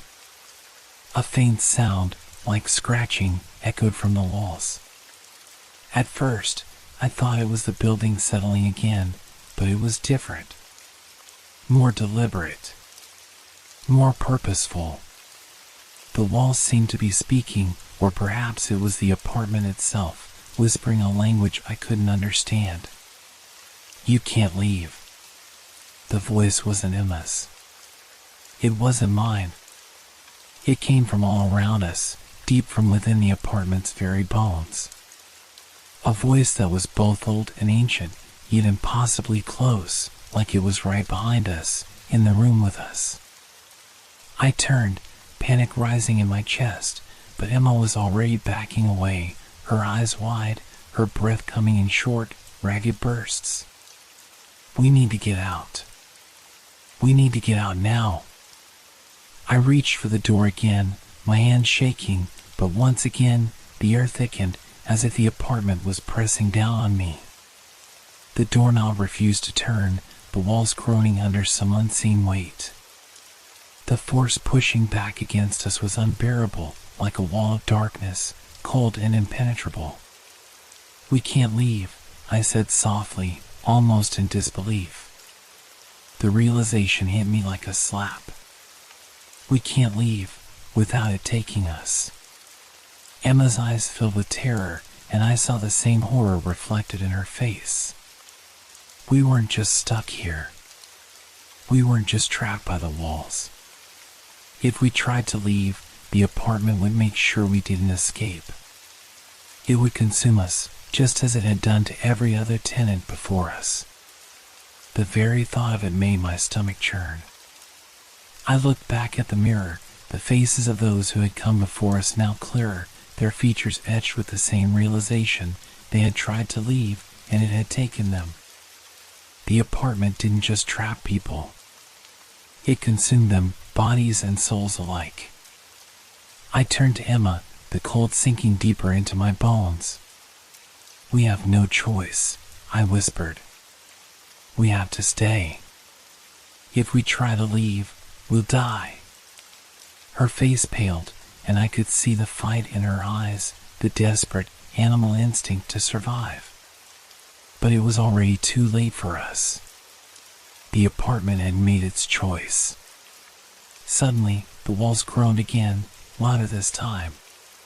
The apartment seemed to pulse with a life of its own, feeding off the fear that was seeping out of us, consuming it like a feast. "We're trapped," I whispered. "There's no way out." And as the apartment closed in on us, the whispers grew louder, clearer, growing from one voice to many, all chanting in unison. "You can never leave. You belong to us now." The truth was undeniable. No one left the apartment. Not once it had you. And we were already a part of its dark, unyielding grip. The apartment was alive.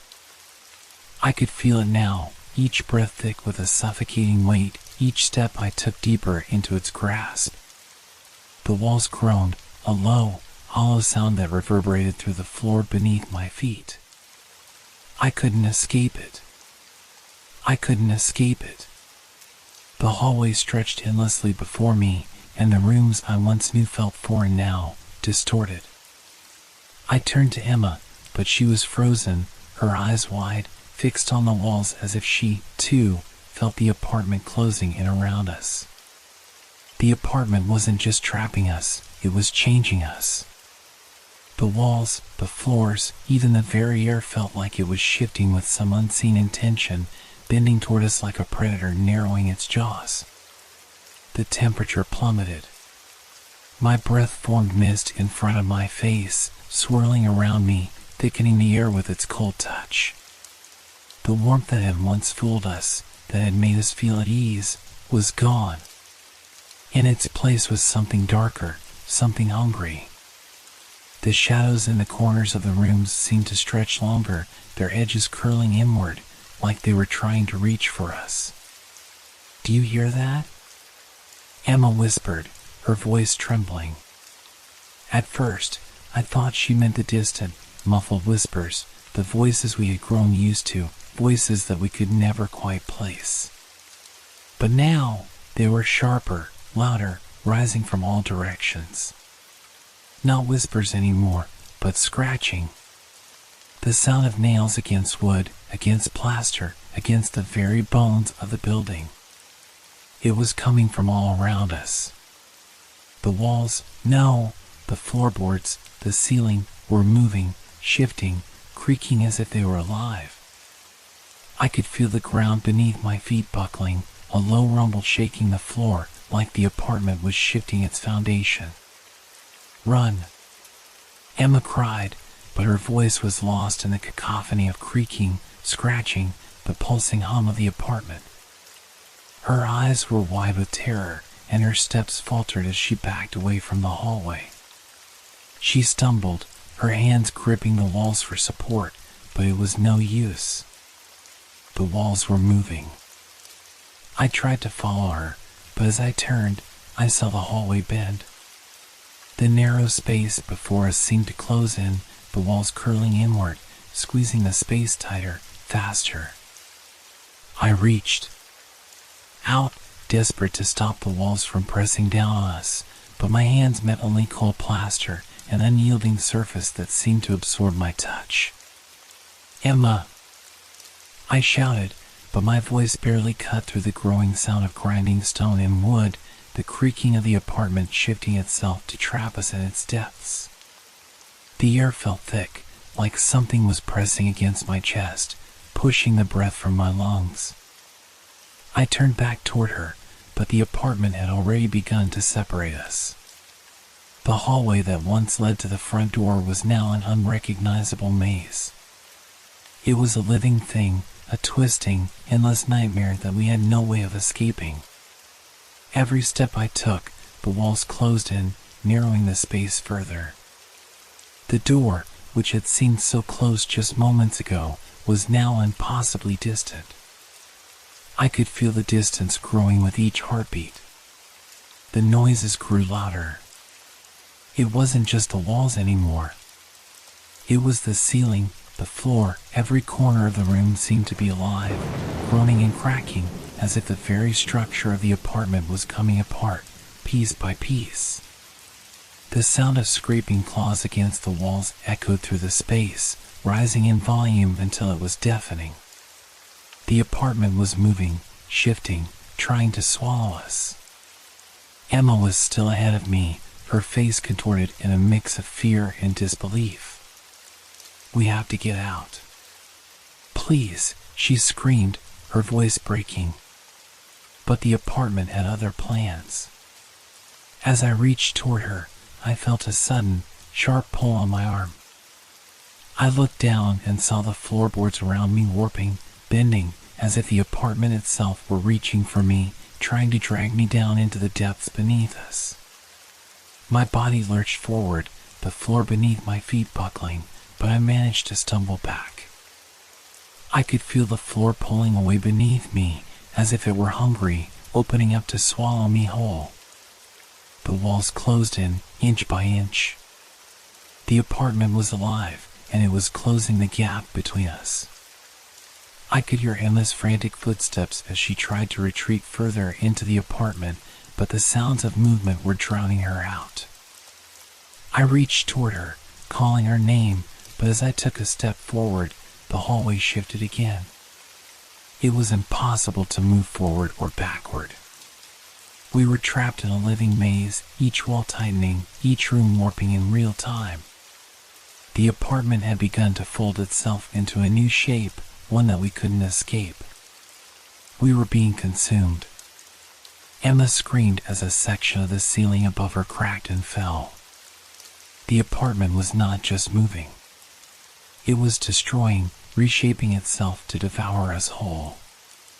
The walls were no longer walls, they were teeth, sharp and unforgiving, ready to close around us, to trap us in its suffocating grip. I reached out again, but before I could take another step, the floor beneath me gave way. I fell, tumbling into the cold darkness below, the apartment's roar of destruction echoing around me.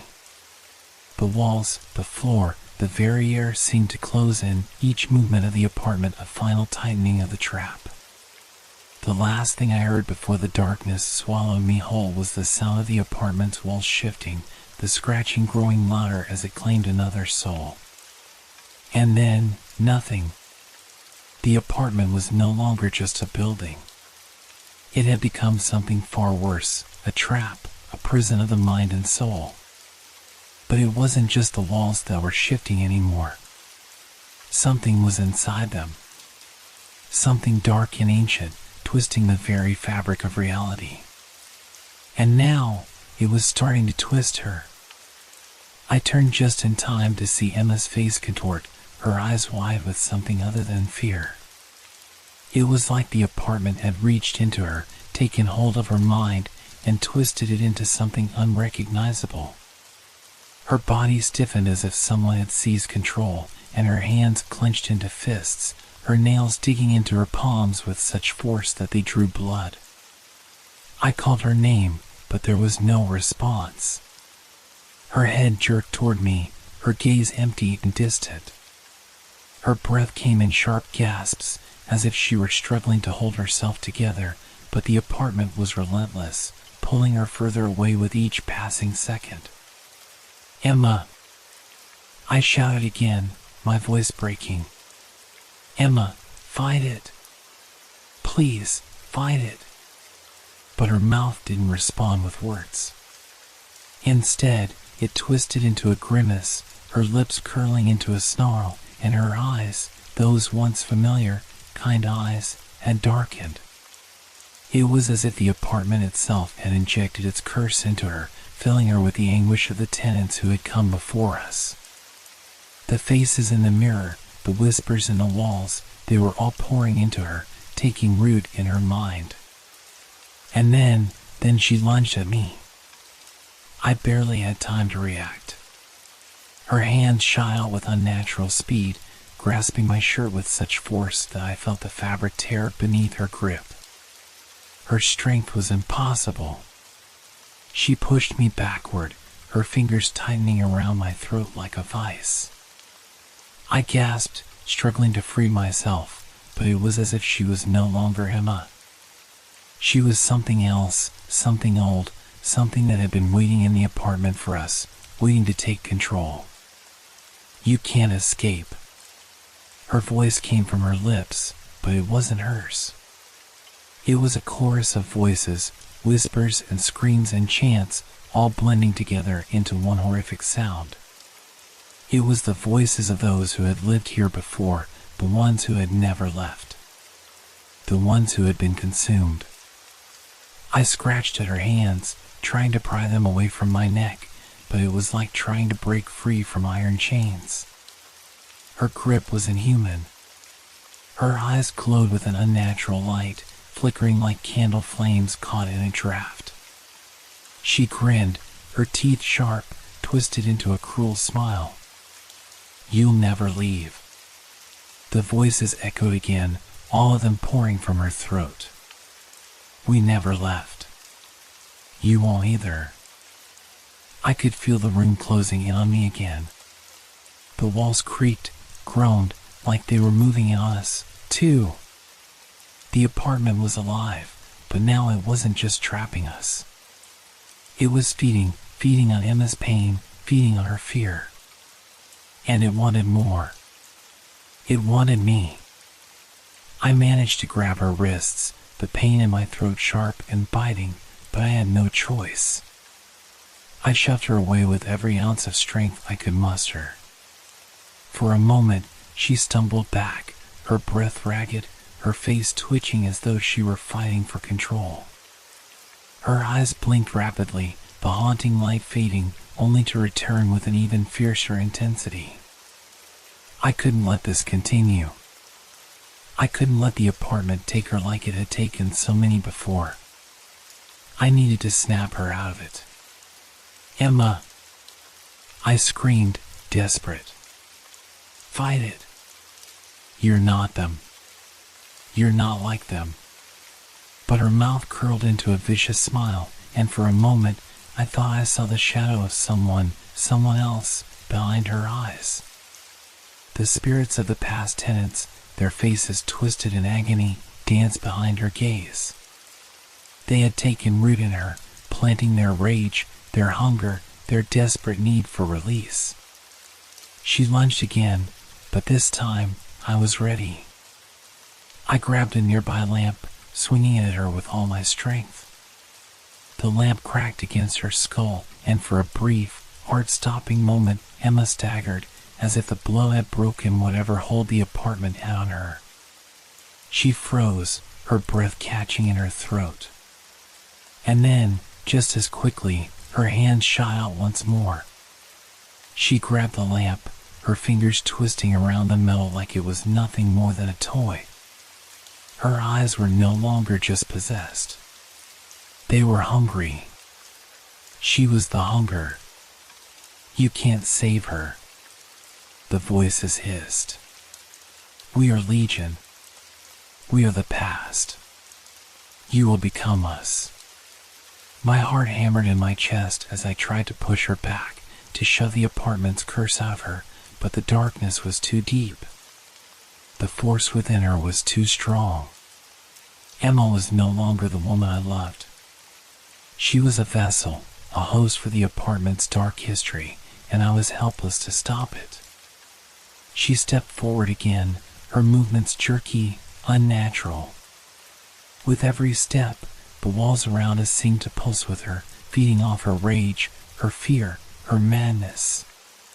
The apartment was alive, and it was feeding us both. No, I whispered, finally realizing the truth. No, I can't let this happen. But it was too late. The apartment had already claimed her, and now it was coming for me.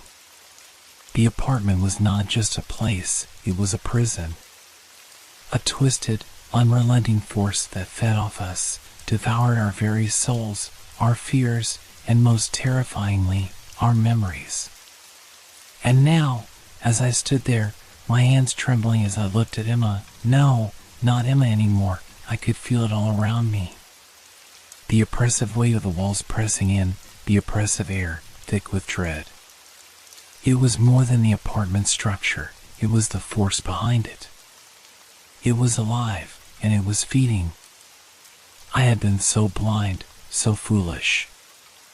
I had tried to rationalize it all, trying to make sense of the whispers, the shadows, the things I couldn't explain. I thought it was just an old building, a broken, creaky space that needed time to settle. But the truth was there all along. The truth was that this apartment had consumed everyone who lived here before. It consumed their minds, their memories, and left them as mere husks. Emma was the latest, and I was next. I turned toward the darkening hallway, the once familiar spaces now distorted, twisted. The walls seemed to move, to shift with a kind of malice that made my skin crawl. The apartment was changing, adapting to its victims, pulling us deeper into its core. Each room was a reflection of our fears, dark and suffocating, filled with memories that weren't our own. Emma's eyes, her eyes, no longer held any trace of the woman I loved. The apartment had taken her, twisted her into something dark, something malevolent.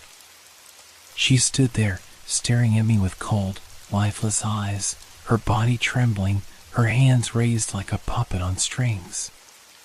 The apartment had claimed her as it had claimed all the others. Her body was no longer hers to control, and the memories of her that I had cherished, the laughter, the warmth, the love, were fading, swallowed by the ever-growing darkness. The realization hit me like a blow to the chest. This place wasn't just trapping us physically, it was trapping our minds, our souls. The walls didn't just close in on you, they consumed you.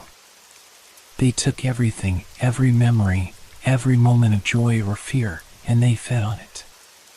They kept it, stored it, used it to draw in new tenants. And when there were no more memories to give, when the apartment had consumed everything, you were nothing more than a shadow of who you were. A hollow shell. You're one of us now. Emma's voice echoed in my mind, not her voice, but the voice of the apartment, whispering in my ear. Her body twitched as if it were fighting the pull of the apartment, but the fight was useless. You can't escape. You belong here, like all the others. You'll never leave. I stepped back, my breath shallow, the walls around me seeming to close in further. It was too late to escape. Too late to outrun the grasp of this place. The apartment had already dug its claws into my mind, into my heart, and now it was slowly pulling me in, piece by piece. And the worst part? The worst part was that I had seen it before. In every tenant. In their eyes, their bodies, their final, desperate looks before they became part of the walls. I had seen myself. I was already part of it, whether I wanted to admit it or not. The walls were alive, not just in a physical sense, but in a way that twisted the very fabric of time. It was a cycle, an endless loop. The apartment was feeding on me as much as it had fed on everyone else. It consumed my fear, my despair, my memories, my every thought. And now I was caught, just like the rest, doomed to become a piece of the puzzle, a part of the dark tapestry that held this place together. I could feel my own memories slipping away, bits and pieces of who I was. The apartment was erasing them, replacing them with something darker, something that was not my own. I couldn't remember what I had for breakfast yesterday. I couldn't remember the last time I laughed. My sense of self was crumbling under the weight of this place, this force. It was as though I was losing the ability to recognize myself, to hold on to anything that made me, me. The walls groaned louder, the air colder, the whispers growing more insistent. They were all there. The past tenants. The ones whose screams had long faded into silence. They were inside me now, in my head, in my thoughts. They were feeding on my fear, too. They were all around me. I could hear them. I could see them. And the worst part was the knowledge, the terrible truth that I was slowly becoming one of them. A forgotten face, a fading memory, nothing more than a whisper in the walls. I was trapped in a cycle that would never end. It had taken Emma, and now it would take me. I could already feel the pull of it, the cold grasp tightening around my chest. There was no way out. No escape. The apartment had already decided. But just as the darkness began to claim me, I thought of the key, the one thing I had been avoiding. The thing that had always been out of reach. The hidden room. If I could reach it, if I could just break through the walls of this cycle, I might find a way to escape. Maybe there was something in that room. A secret. A truth that could break this curse. But the question was I too far gone to even reach it? I had to get out. I had to escape. The apartment was closing in on me, squeezing the last of my will to fight, threatening to consume everything, my mind, my memories, my very self. Emma was already gone. I could see it in her hollow eyes. She was just another vessel for the apartment now, a shadow of what she once was. But I wasn't ready to join her. Not yet. The hallway stretched before me, dark and suffocating. Every step felt like I was walking deeper into the abyss, the walls pressing in tighter with each breath I took. I reached for the door, the old, wooden front door that had been a symbol of safety, of escape. But as my fingers brushed the cold metal handle, the air around me shifted. The light above flickered, casting strange, dancing shadows on the walls. It wasn't real. The door wasn't real. The apartment was warping everything, twisting the very fabric of reality. The space I had walked through only moments ago was no longer the same. The hallway stretched farther than I remembered, the walls narrowing with every glance, the doors shifting places like a labyrinth, as though mocking my every move. I stepped back, panic rising in my chest. I looked around. The walls were changing. The rooms were not where they were supposed to be. The apartment was alive. It was responding to my fear, feeding off it, reshaping itself to trap me. "You can't leave," the walls seemed to whisper. The voices echoed in my head, the past tenants, the ones who had never escaped. "You belong here. There's nowhere to run." The floor beneath my feet creaked ominously, and I stumbled back, as if the very foundation of the apartment was shifting beneath me. The hallway stretched again, and I realized with a sudden, sickening clarity that it wasn't the apartment that was moving, it was me. The space around me was warping, pulling, twisting reality itself. My mind screamed, but the logic of my thoughts unraveled. There was no way out. No door would lead me to freedom. I turned and ran, heart hammering in my chest, desperate to find another exit. But with every step, the apartment shifted. Rooms that were once familiar, rooms I had seen countless times before, had disappeared, replaced by other, unfamiliar ones. The windows were sealed shut, the walls smooth and endless. No matter how far I ran, I was back where I started, standing in the same hallway, the same oppressive space. I turned in a circle, the claustrophobia clawing at my chest. It was like a dream, a nightmare that I couldn't wake up from. The apartment was playing with me, toying with me, bending reality to its will. And the worst part was the growing realization that this wasn't the first time this had happened. I had been here before. I remembered the symbols, those strange, ancient marks on the walls. They weren't just random scribbles. They were part of the design, part of the trap. They were carved into the very essence of the apartment, a map that led nowhere, a cycle that looped back on itself. "You can't escape," the voice whispered again, louder this time, as though the apartment itself was speaking directly into my mind. It was everywhere now, the whispers, the scratches in the walls, the thumping sound of something moving beneath the floors. "You will stay with us.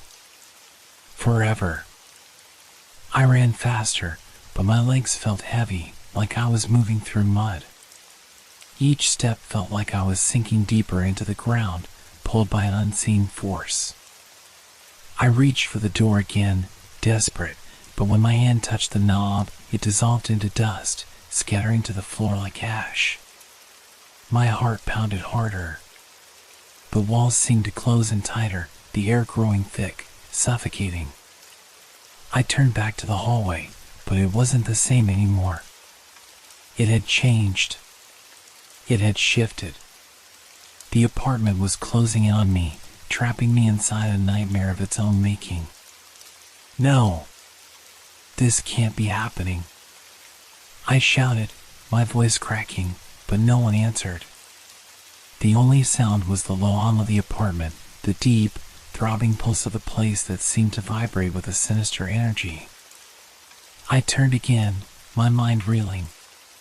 The apartment wasn't just warping space, it was warping time. I had seen these walls before. I had walked these halls. The apartment was not just trapping me physically, it was trapping me in a never-ending loop, replaying the same moments over and over, drawing me back to the same place. My steps were growing slower now, as though the very air had turned to molasses. And then I saw it. The hidden door. The one I had almost forgotten. The one that had been there all along, buried beneath layers of paint and plaster. It wasn't where it should have been, it wasn't in the corner of the hall, but just ahead, right in front of me, where the wall should have been solid. I rushed toward it, my heart pounding in my chest, but as I got closer, I realized something terrible. The door wasn't an exit. It was a part of the cycle. Another trap. I reached for the doorknob, my hand shaking violently, and when it turned beneath my fingers, the world seemed to shudder. The door swung open to reveal a hallway I had already walked a dozen times before, the same dark, narrow space that had led me back to this nightmare. I was trapped. The apartment had warped my reality so completely that I couldn't even recognize what was real anymore. The walls closed in on me. I couldn't escape. I was stuck here, forever. The apartment had broken her. I could see it in her eyes now, in the way she stared at me, blank, empty. It was as though she was no longer the woman I had known, the woman I had loved. She was slipping away, consumed by whatever dark force had taken hold of this place. The whispers, the shadows, they had all twisted her, changed her in ways I couldn't understand. At first, it was small things. She would sit for hours, unmoving, staring at the walls as if waiting for something. Then she began to speak in fragments, incoherent murmurs that sounded like they were coming from someone else. I tried to reach her, tried to pull her back from the edge, but the more I tried, the farther she slipped away. "I see them," she would whisper, her voice distant, hollow. "They're all here, waiting. They're all just waiting." She no longer cared for food, for water, for anything that mattered. Her face had become gaunt, her eyes sunken and vacant. It was as though the apartment had seeped into her very soul, and now she was just a shell, a vessel for whatever entity lurked within these cursed walls. At first, I thought it was stress. I thought it was the pressure of the apartment, the strain of everything we had been through. But it became clear that it was more than that. She was becoming something else. Her behavior grew more erratic. She would scream in the middle of the night, her voice echoing through the apartment as if she were being chased by some unseen monster. I would rush to her side, but when I touched her, her skin was ice cold, her body stiff as though it weren't even hers. Her eyes would snap open, wild and unfocused, before she collapsed into a deep, unnatural sleep. One evening, I found her standing in front of the mirror, her face pale, her fingers tracing the glass. It was the first time I had seen her really look at herself in days. When she spoke, her voice was low and trembling, like a chant. "The mirrors, they don't show me anymore. They show them. The ones who came before us." My heart sank. I had heard about the strange reflections in the mirrors, but I never thought it could happen to her. I thought we were beyond the point of no return. But here she was, as lost as the others, trapped in the apartment's twisted grip. That night, she wandered through the apartment in a daze, muttering to herself, her feet dragging across the floor. I tried to call out to her, tried to shake her out of it, but she didn't respond. It was as if she couldn't hear me, as though the apartment had taken her voice and left only an empty shell. I had to do something. I couldn't watch her slip away any longer. I found her in the living room, her back to me, standing motionless in front of the window. The moonlight cast a cold glow across her face, making her look like a stranger. "Emma," I whispered, my voice breaking. "Please, you have to fight this. You're still in there. I know you are." She turned slowly, her eyes empty, devoid of the warmth they once held. She took a step toward me, but it wasn't her. The woman I loved was gone. What stood before me was a shadow of the person she had been, something twisted and wrong. "I can't go back," she said, her voice low and almost calm. "It's too late for me." I took a step back, my heart racing. "What do you mean?" "Emma, no, you're not." But before I could finish, she reached out with trembling hands, her fingers cold and stiff. "It's too late for both of us. We're already here. We belong to it now." The weight of her words hit me like a physical blow. I wanted to scream, to tear her away from whatever had a hold of her, but I knew deep down that it was already too late. The apartment had claimed her, and there was nothing I could do to save her. I stood frozen, the weight of the decision pressing down on me. I could see it in her eyes. She was gone. I could fight for her, try to pull her back, but the more I fought, the more I risked being consumed by this place, by the thing that had taken hold of her. A choice had to be made. I could leave. I could escape. I could run, tear myself away from this nightmare and live. But what would happen to her? She was beyond saving. She was already part of the apartment, and any attempt to take her would only drag me down with her. Or I could stay. I could try to fight through it, but at the cost of everything I was. I didn't know how much longer I could hold on. The walls were already closing in, the apartment warping around me, suffocating me with its endless pull. I looked at Emma, her cold eyes staring back at me, and in that moment, I made my decision. I left. With every ounce of strength I had left, I turned and ran, not looking back, not daring to look at her again. I could still hear her voice, faint and distant, as I tore through the hallways. You can't leave. You belong here. But I couldn't stay. Not anymore. The apartment was never meant to let anyone escape. It had already claimed Emma. It would claim me next. As I reached the door, the world around me shifted, twisted, and I was swallowed by the darkness. The door was within reach. I could feel the cold air from the hallway on my skin, almost like a whisper of freedom. I pushed harder, my heart pounding, but no matter how fast I ran, the apartment seemed to stretch, pulling me back with invisible tendrils. The walls themselves seemed to bend and sway, a sickening mockery of the world outside. I was close to the door, but it was as though the apartment was reshaping itself around me, its walls closing in, its floors shifting beneath my feet. I didn't dare look back. I could still hear Emma's voice in my head, echoing in the hollow space of the apartment, calling to me. I could feel the weight of her last words pressing down on my chest. You belong here. The apartment had already taken her, twisted her into something unrecognizable. I couldn't save her. I couldn't fix this. I had to get out. I had to escape before it claimed me too.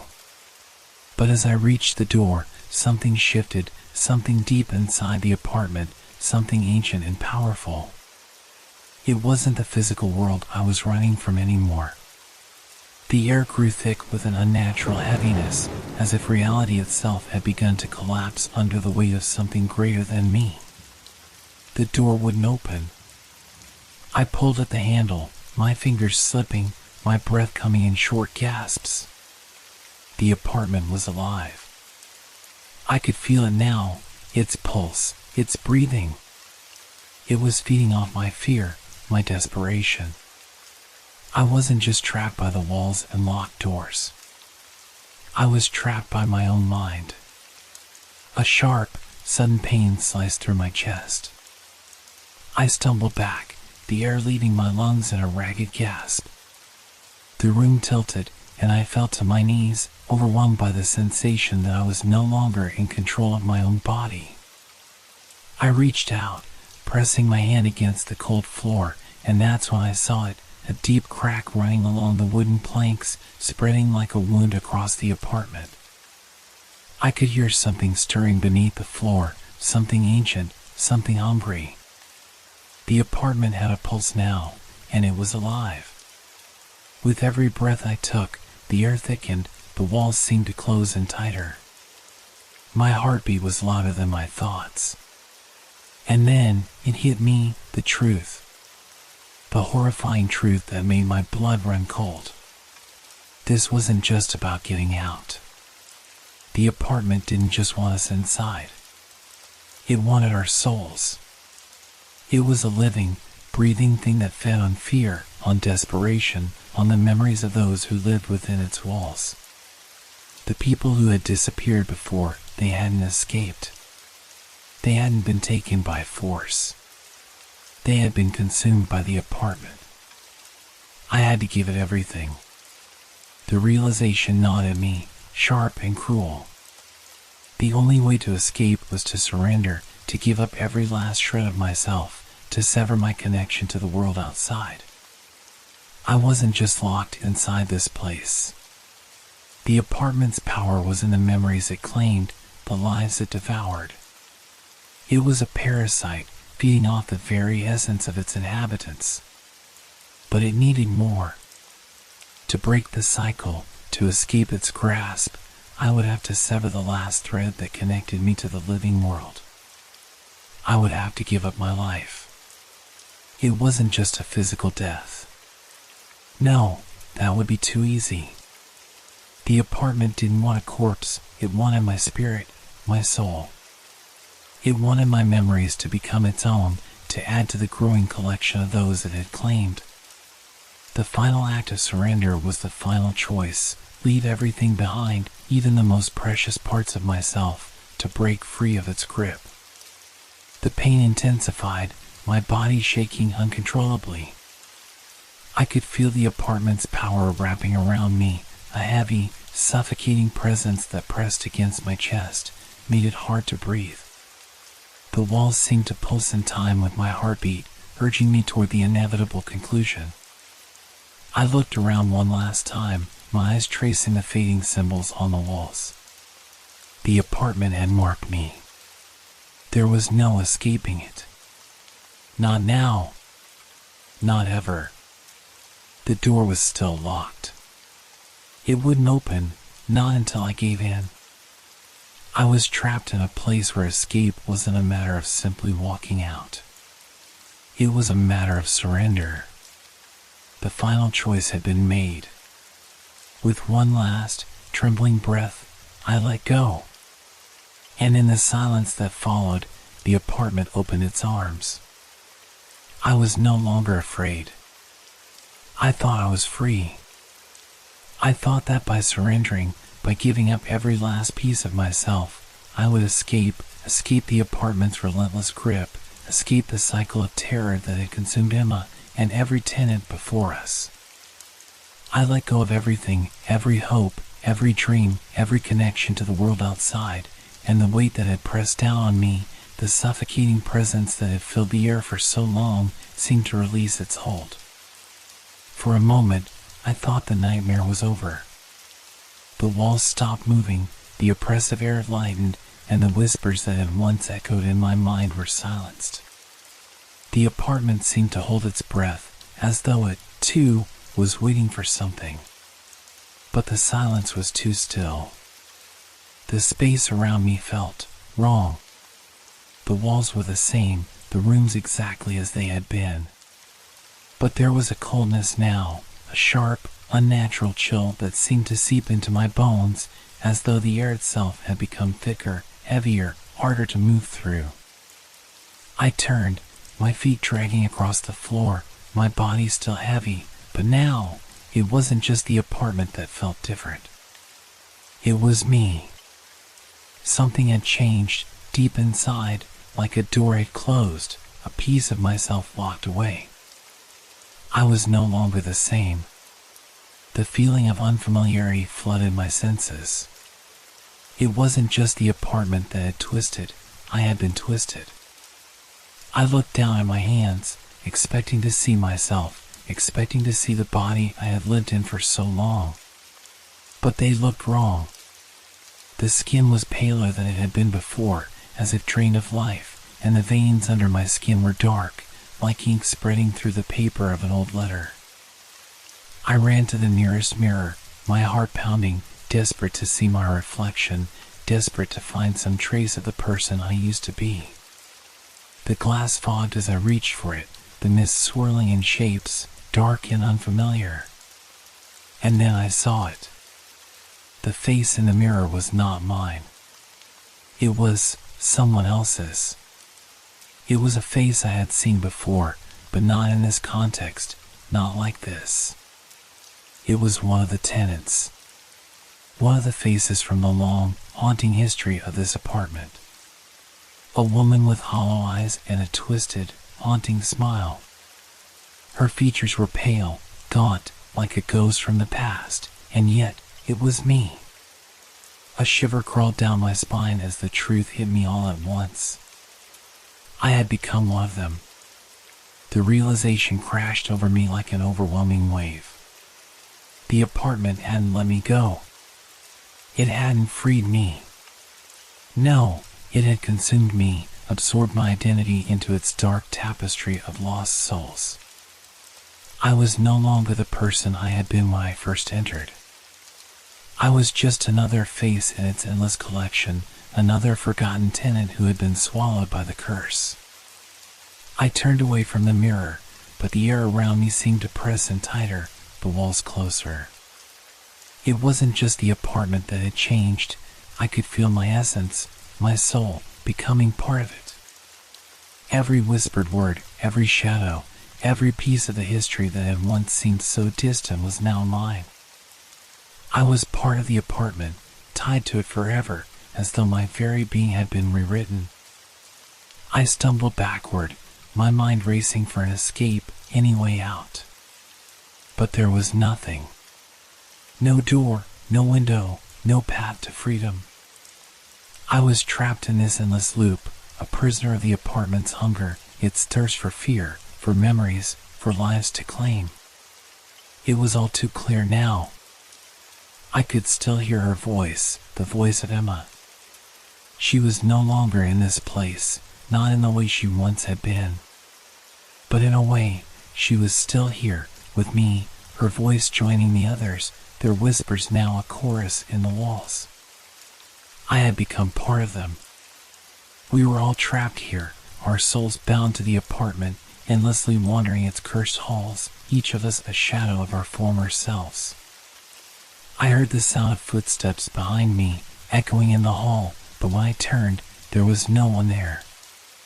Just the empty, familiar space, just the walls that now felt like my own skin. I felt the coldness seep deeper into my bones as I realized something even more chilling. There was no escape. The apartment was not just a place.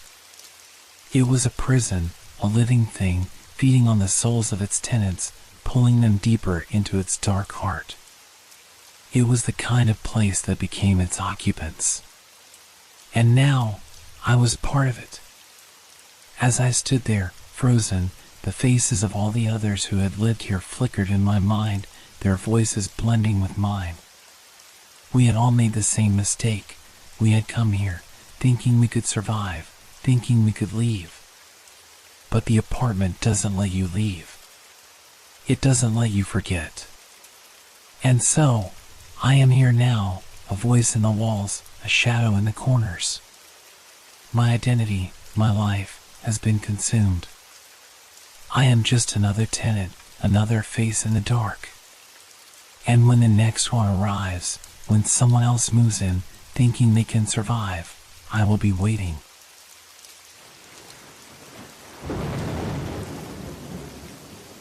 Thank you for making our stories part of your relaxation time.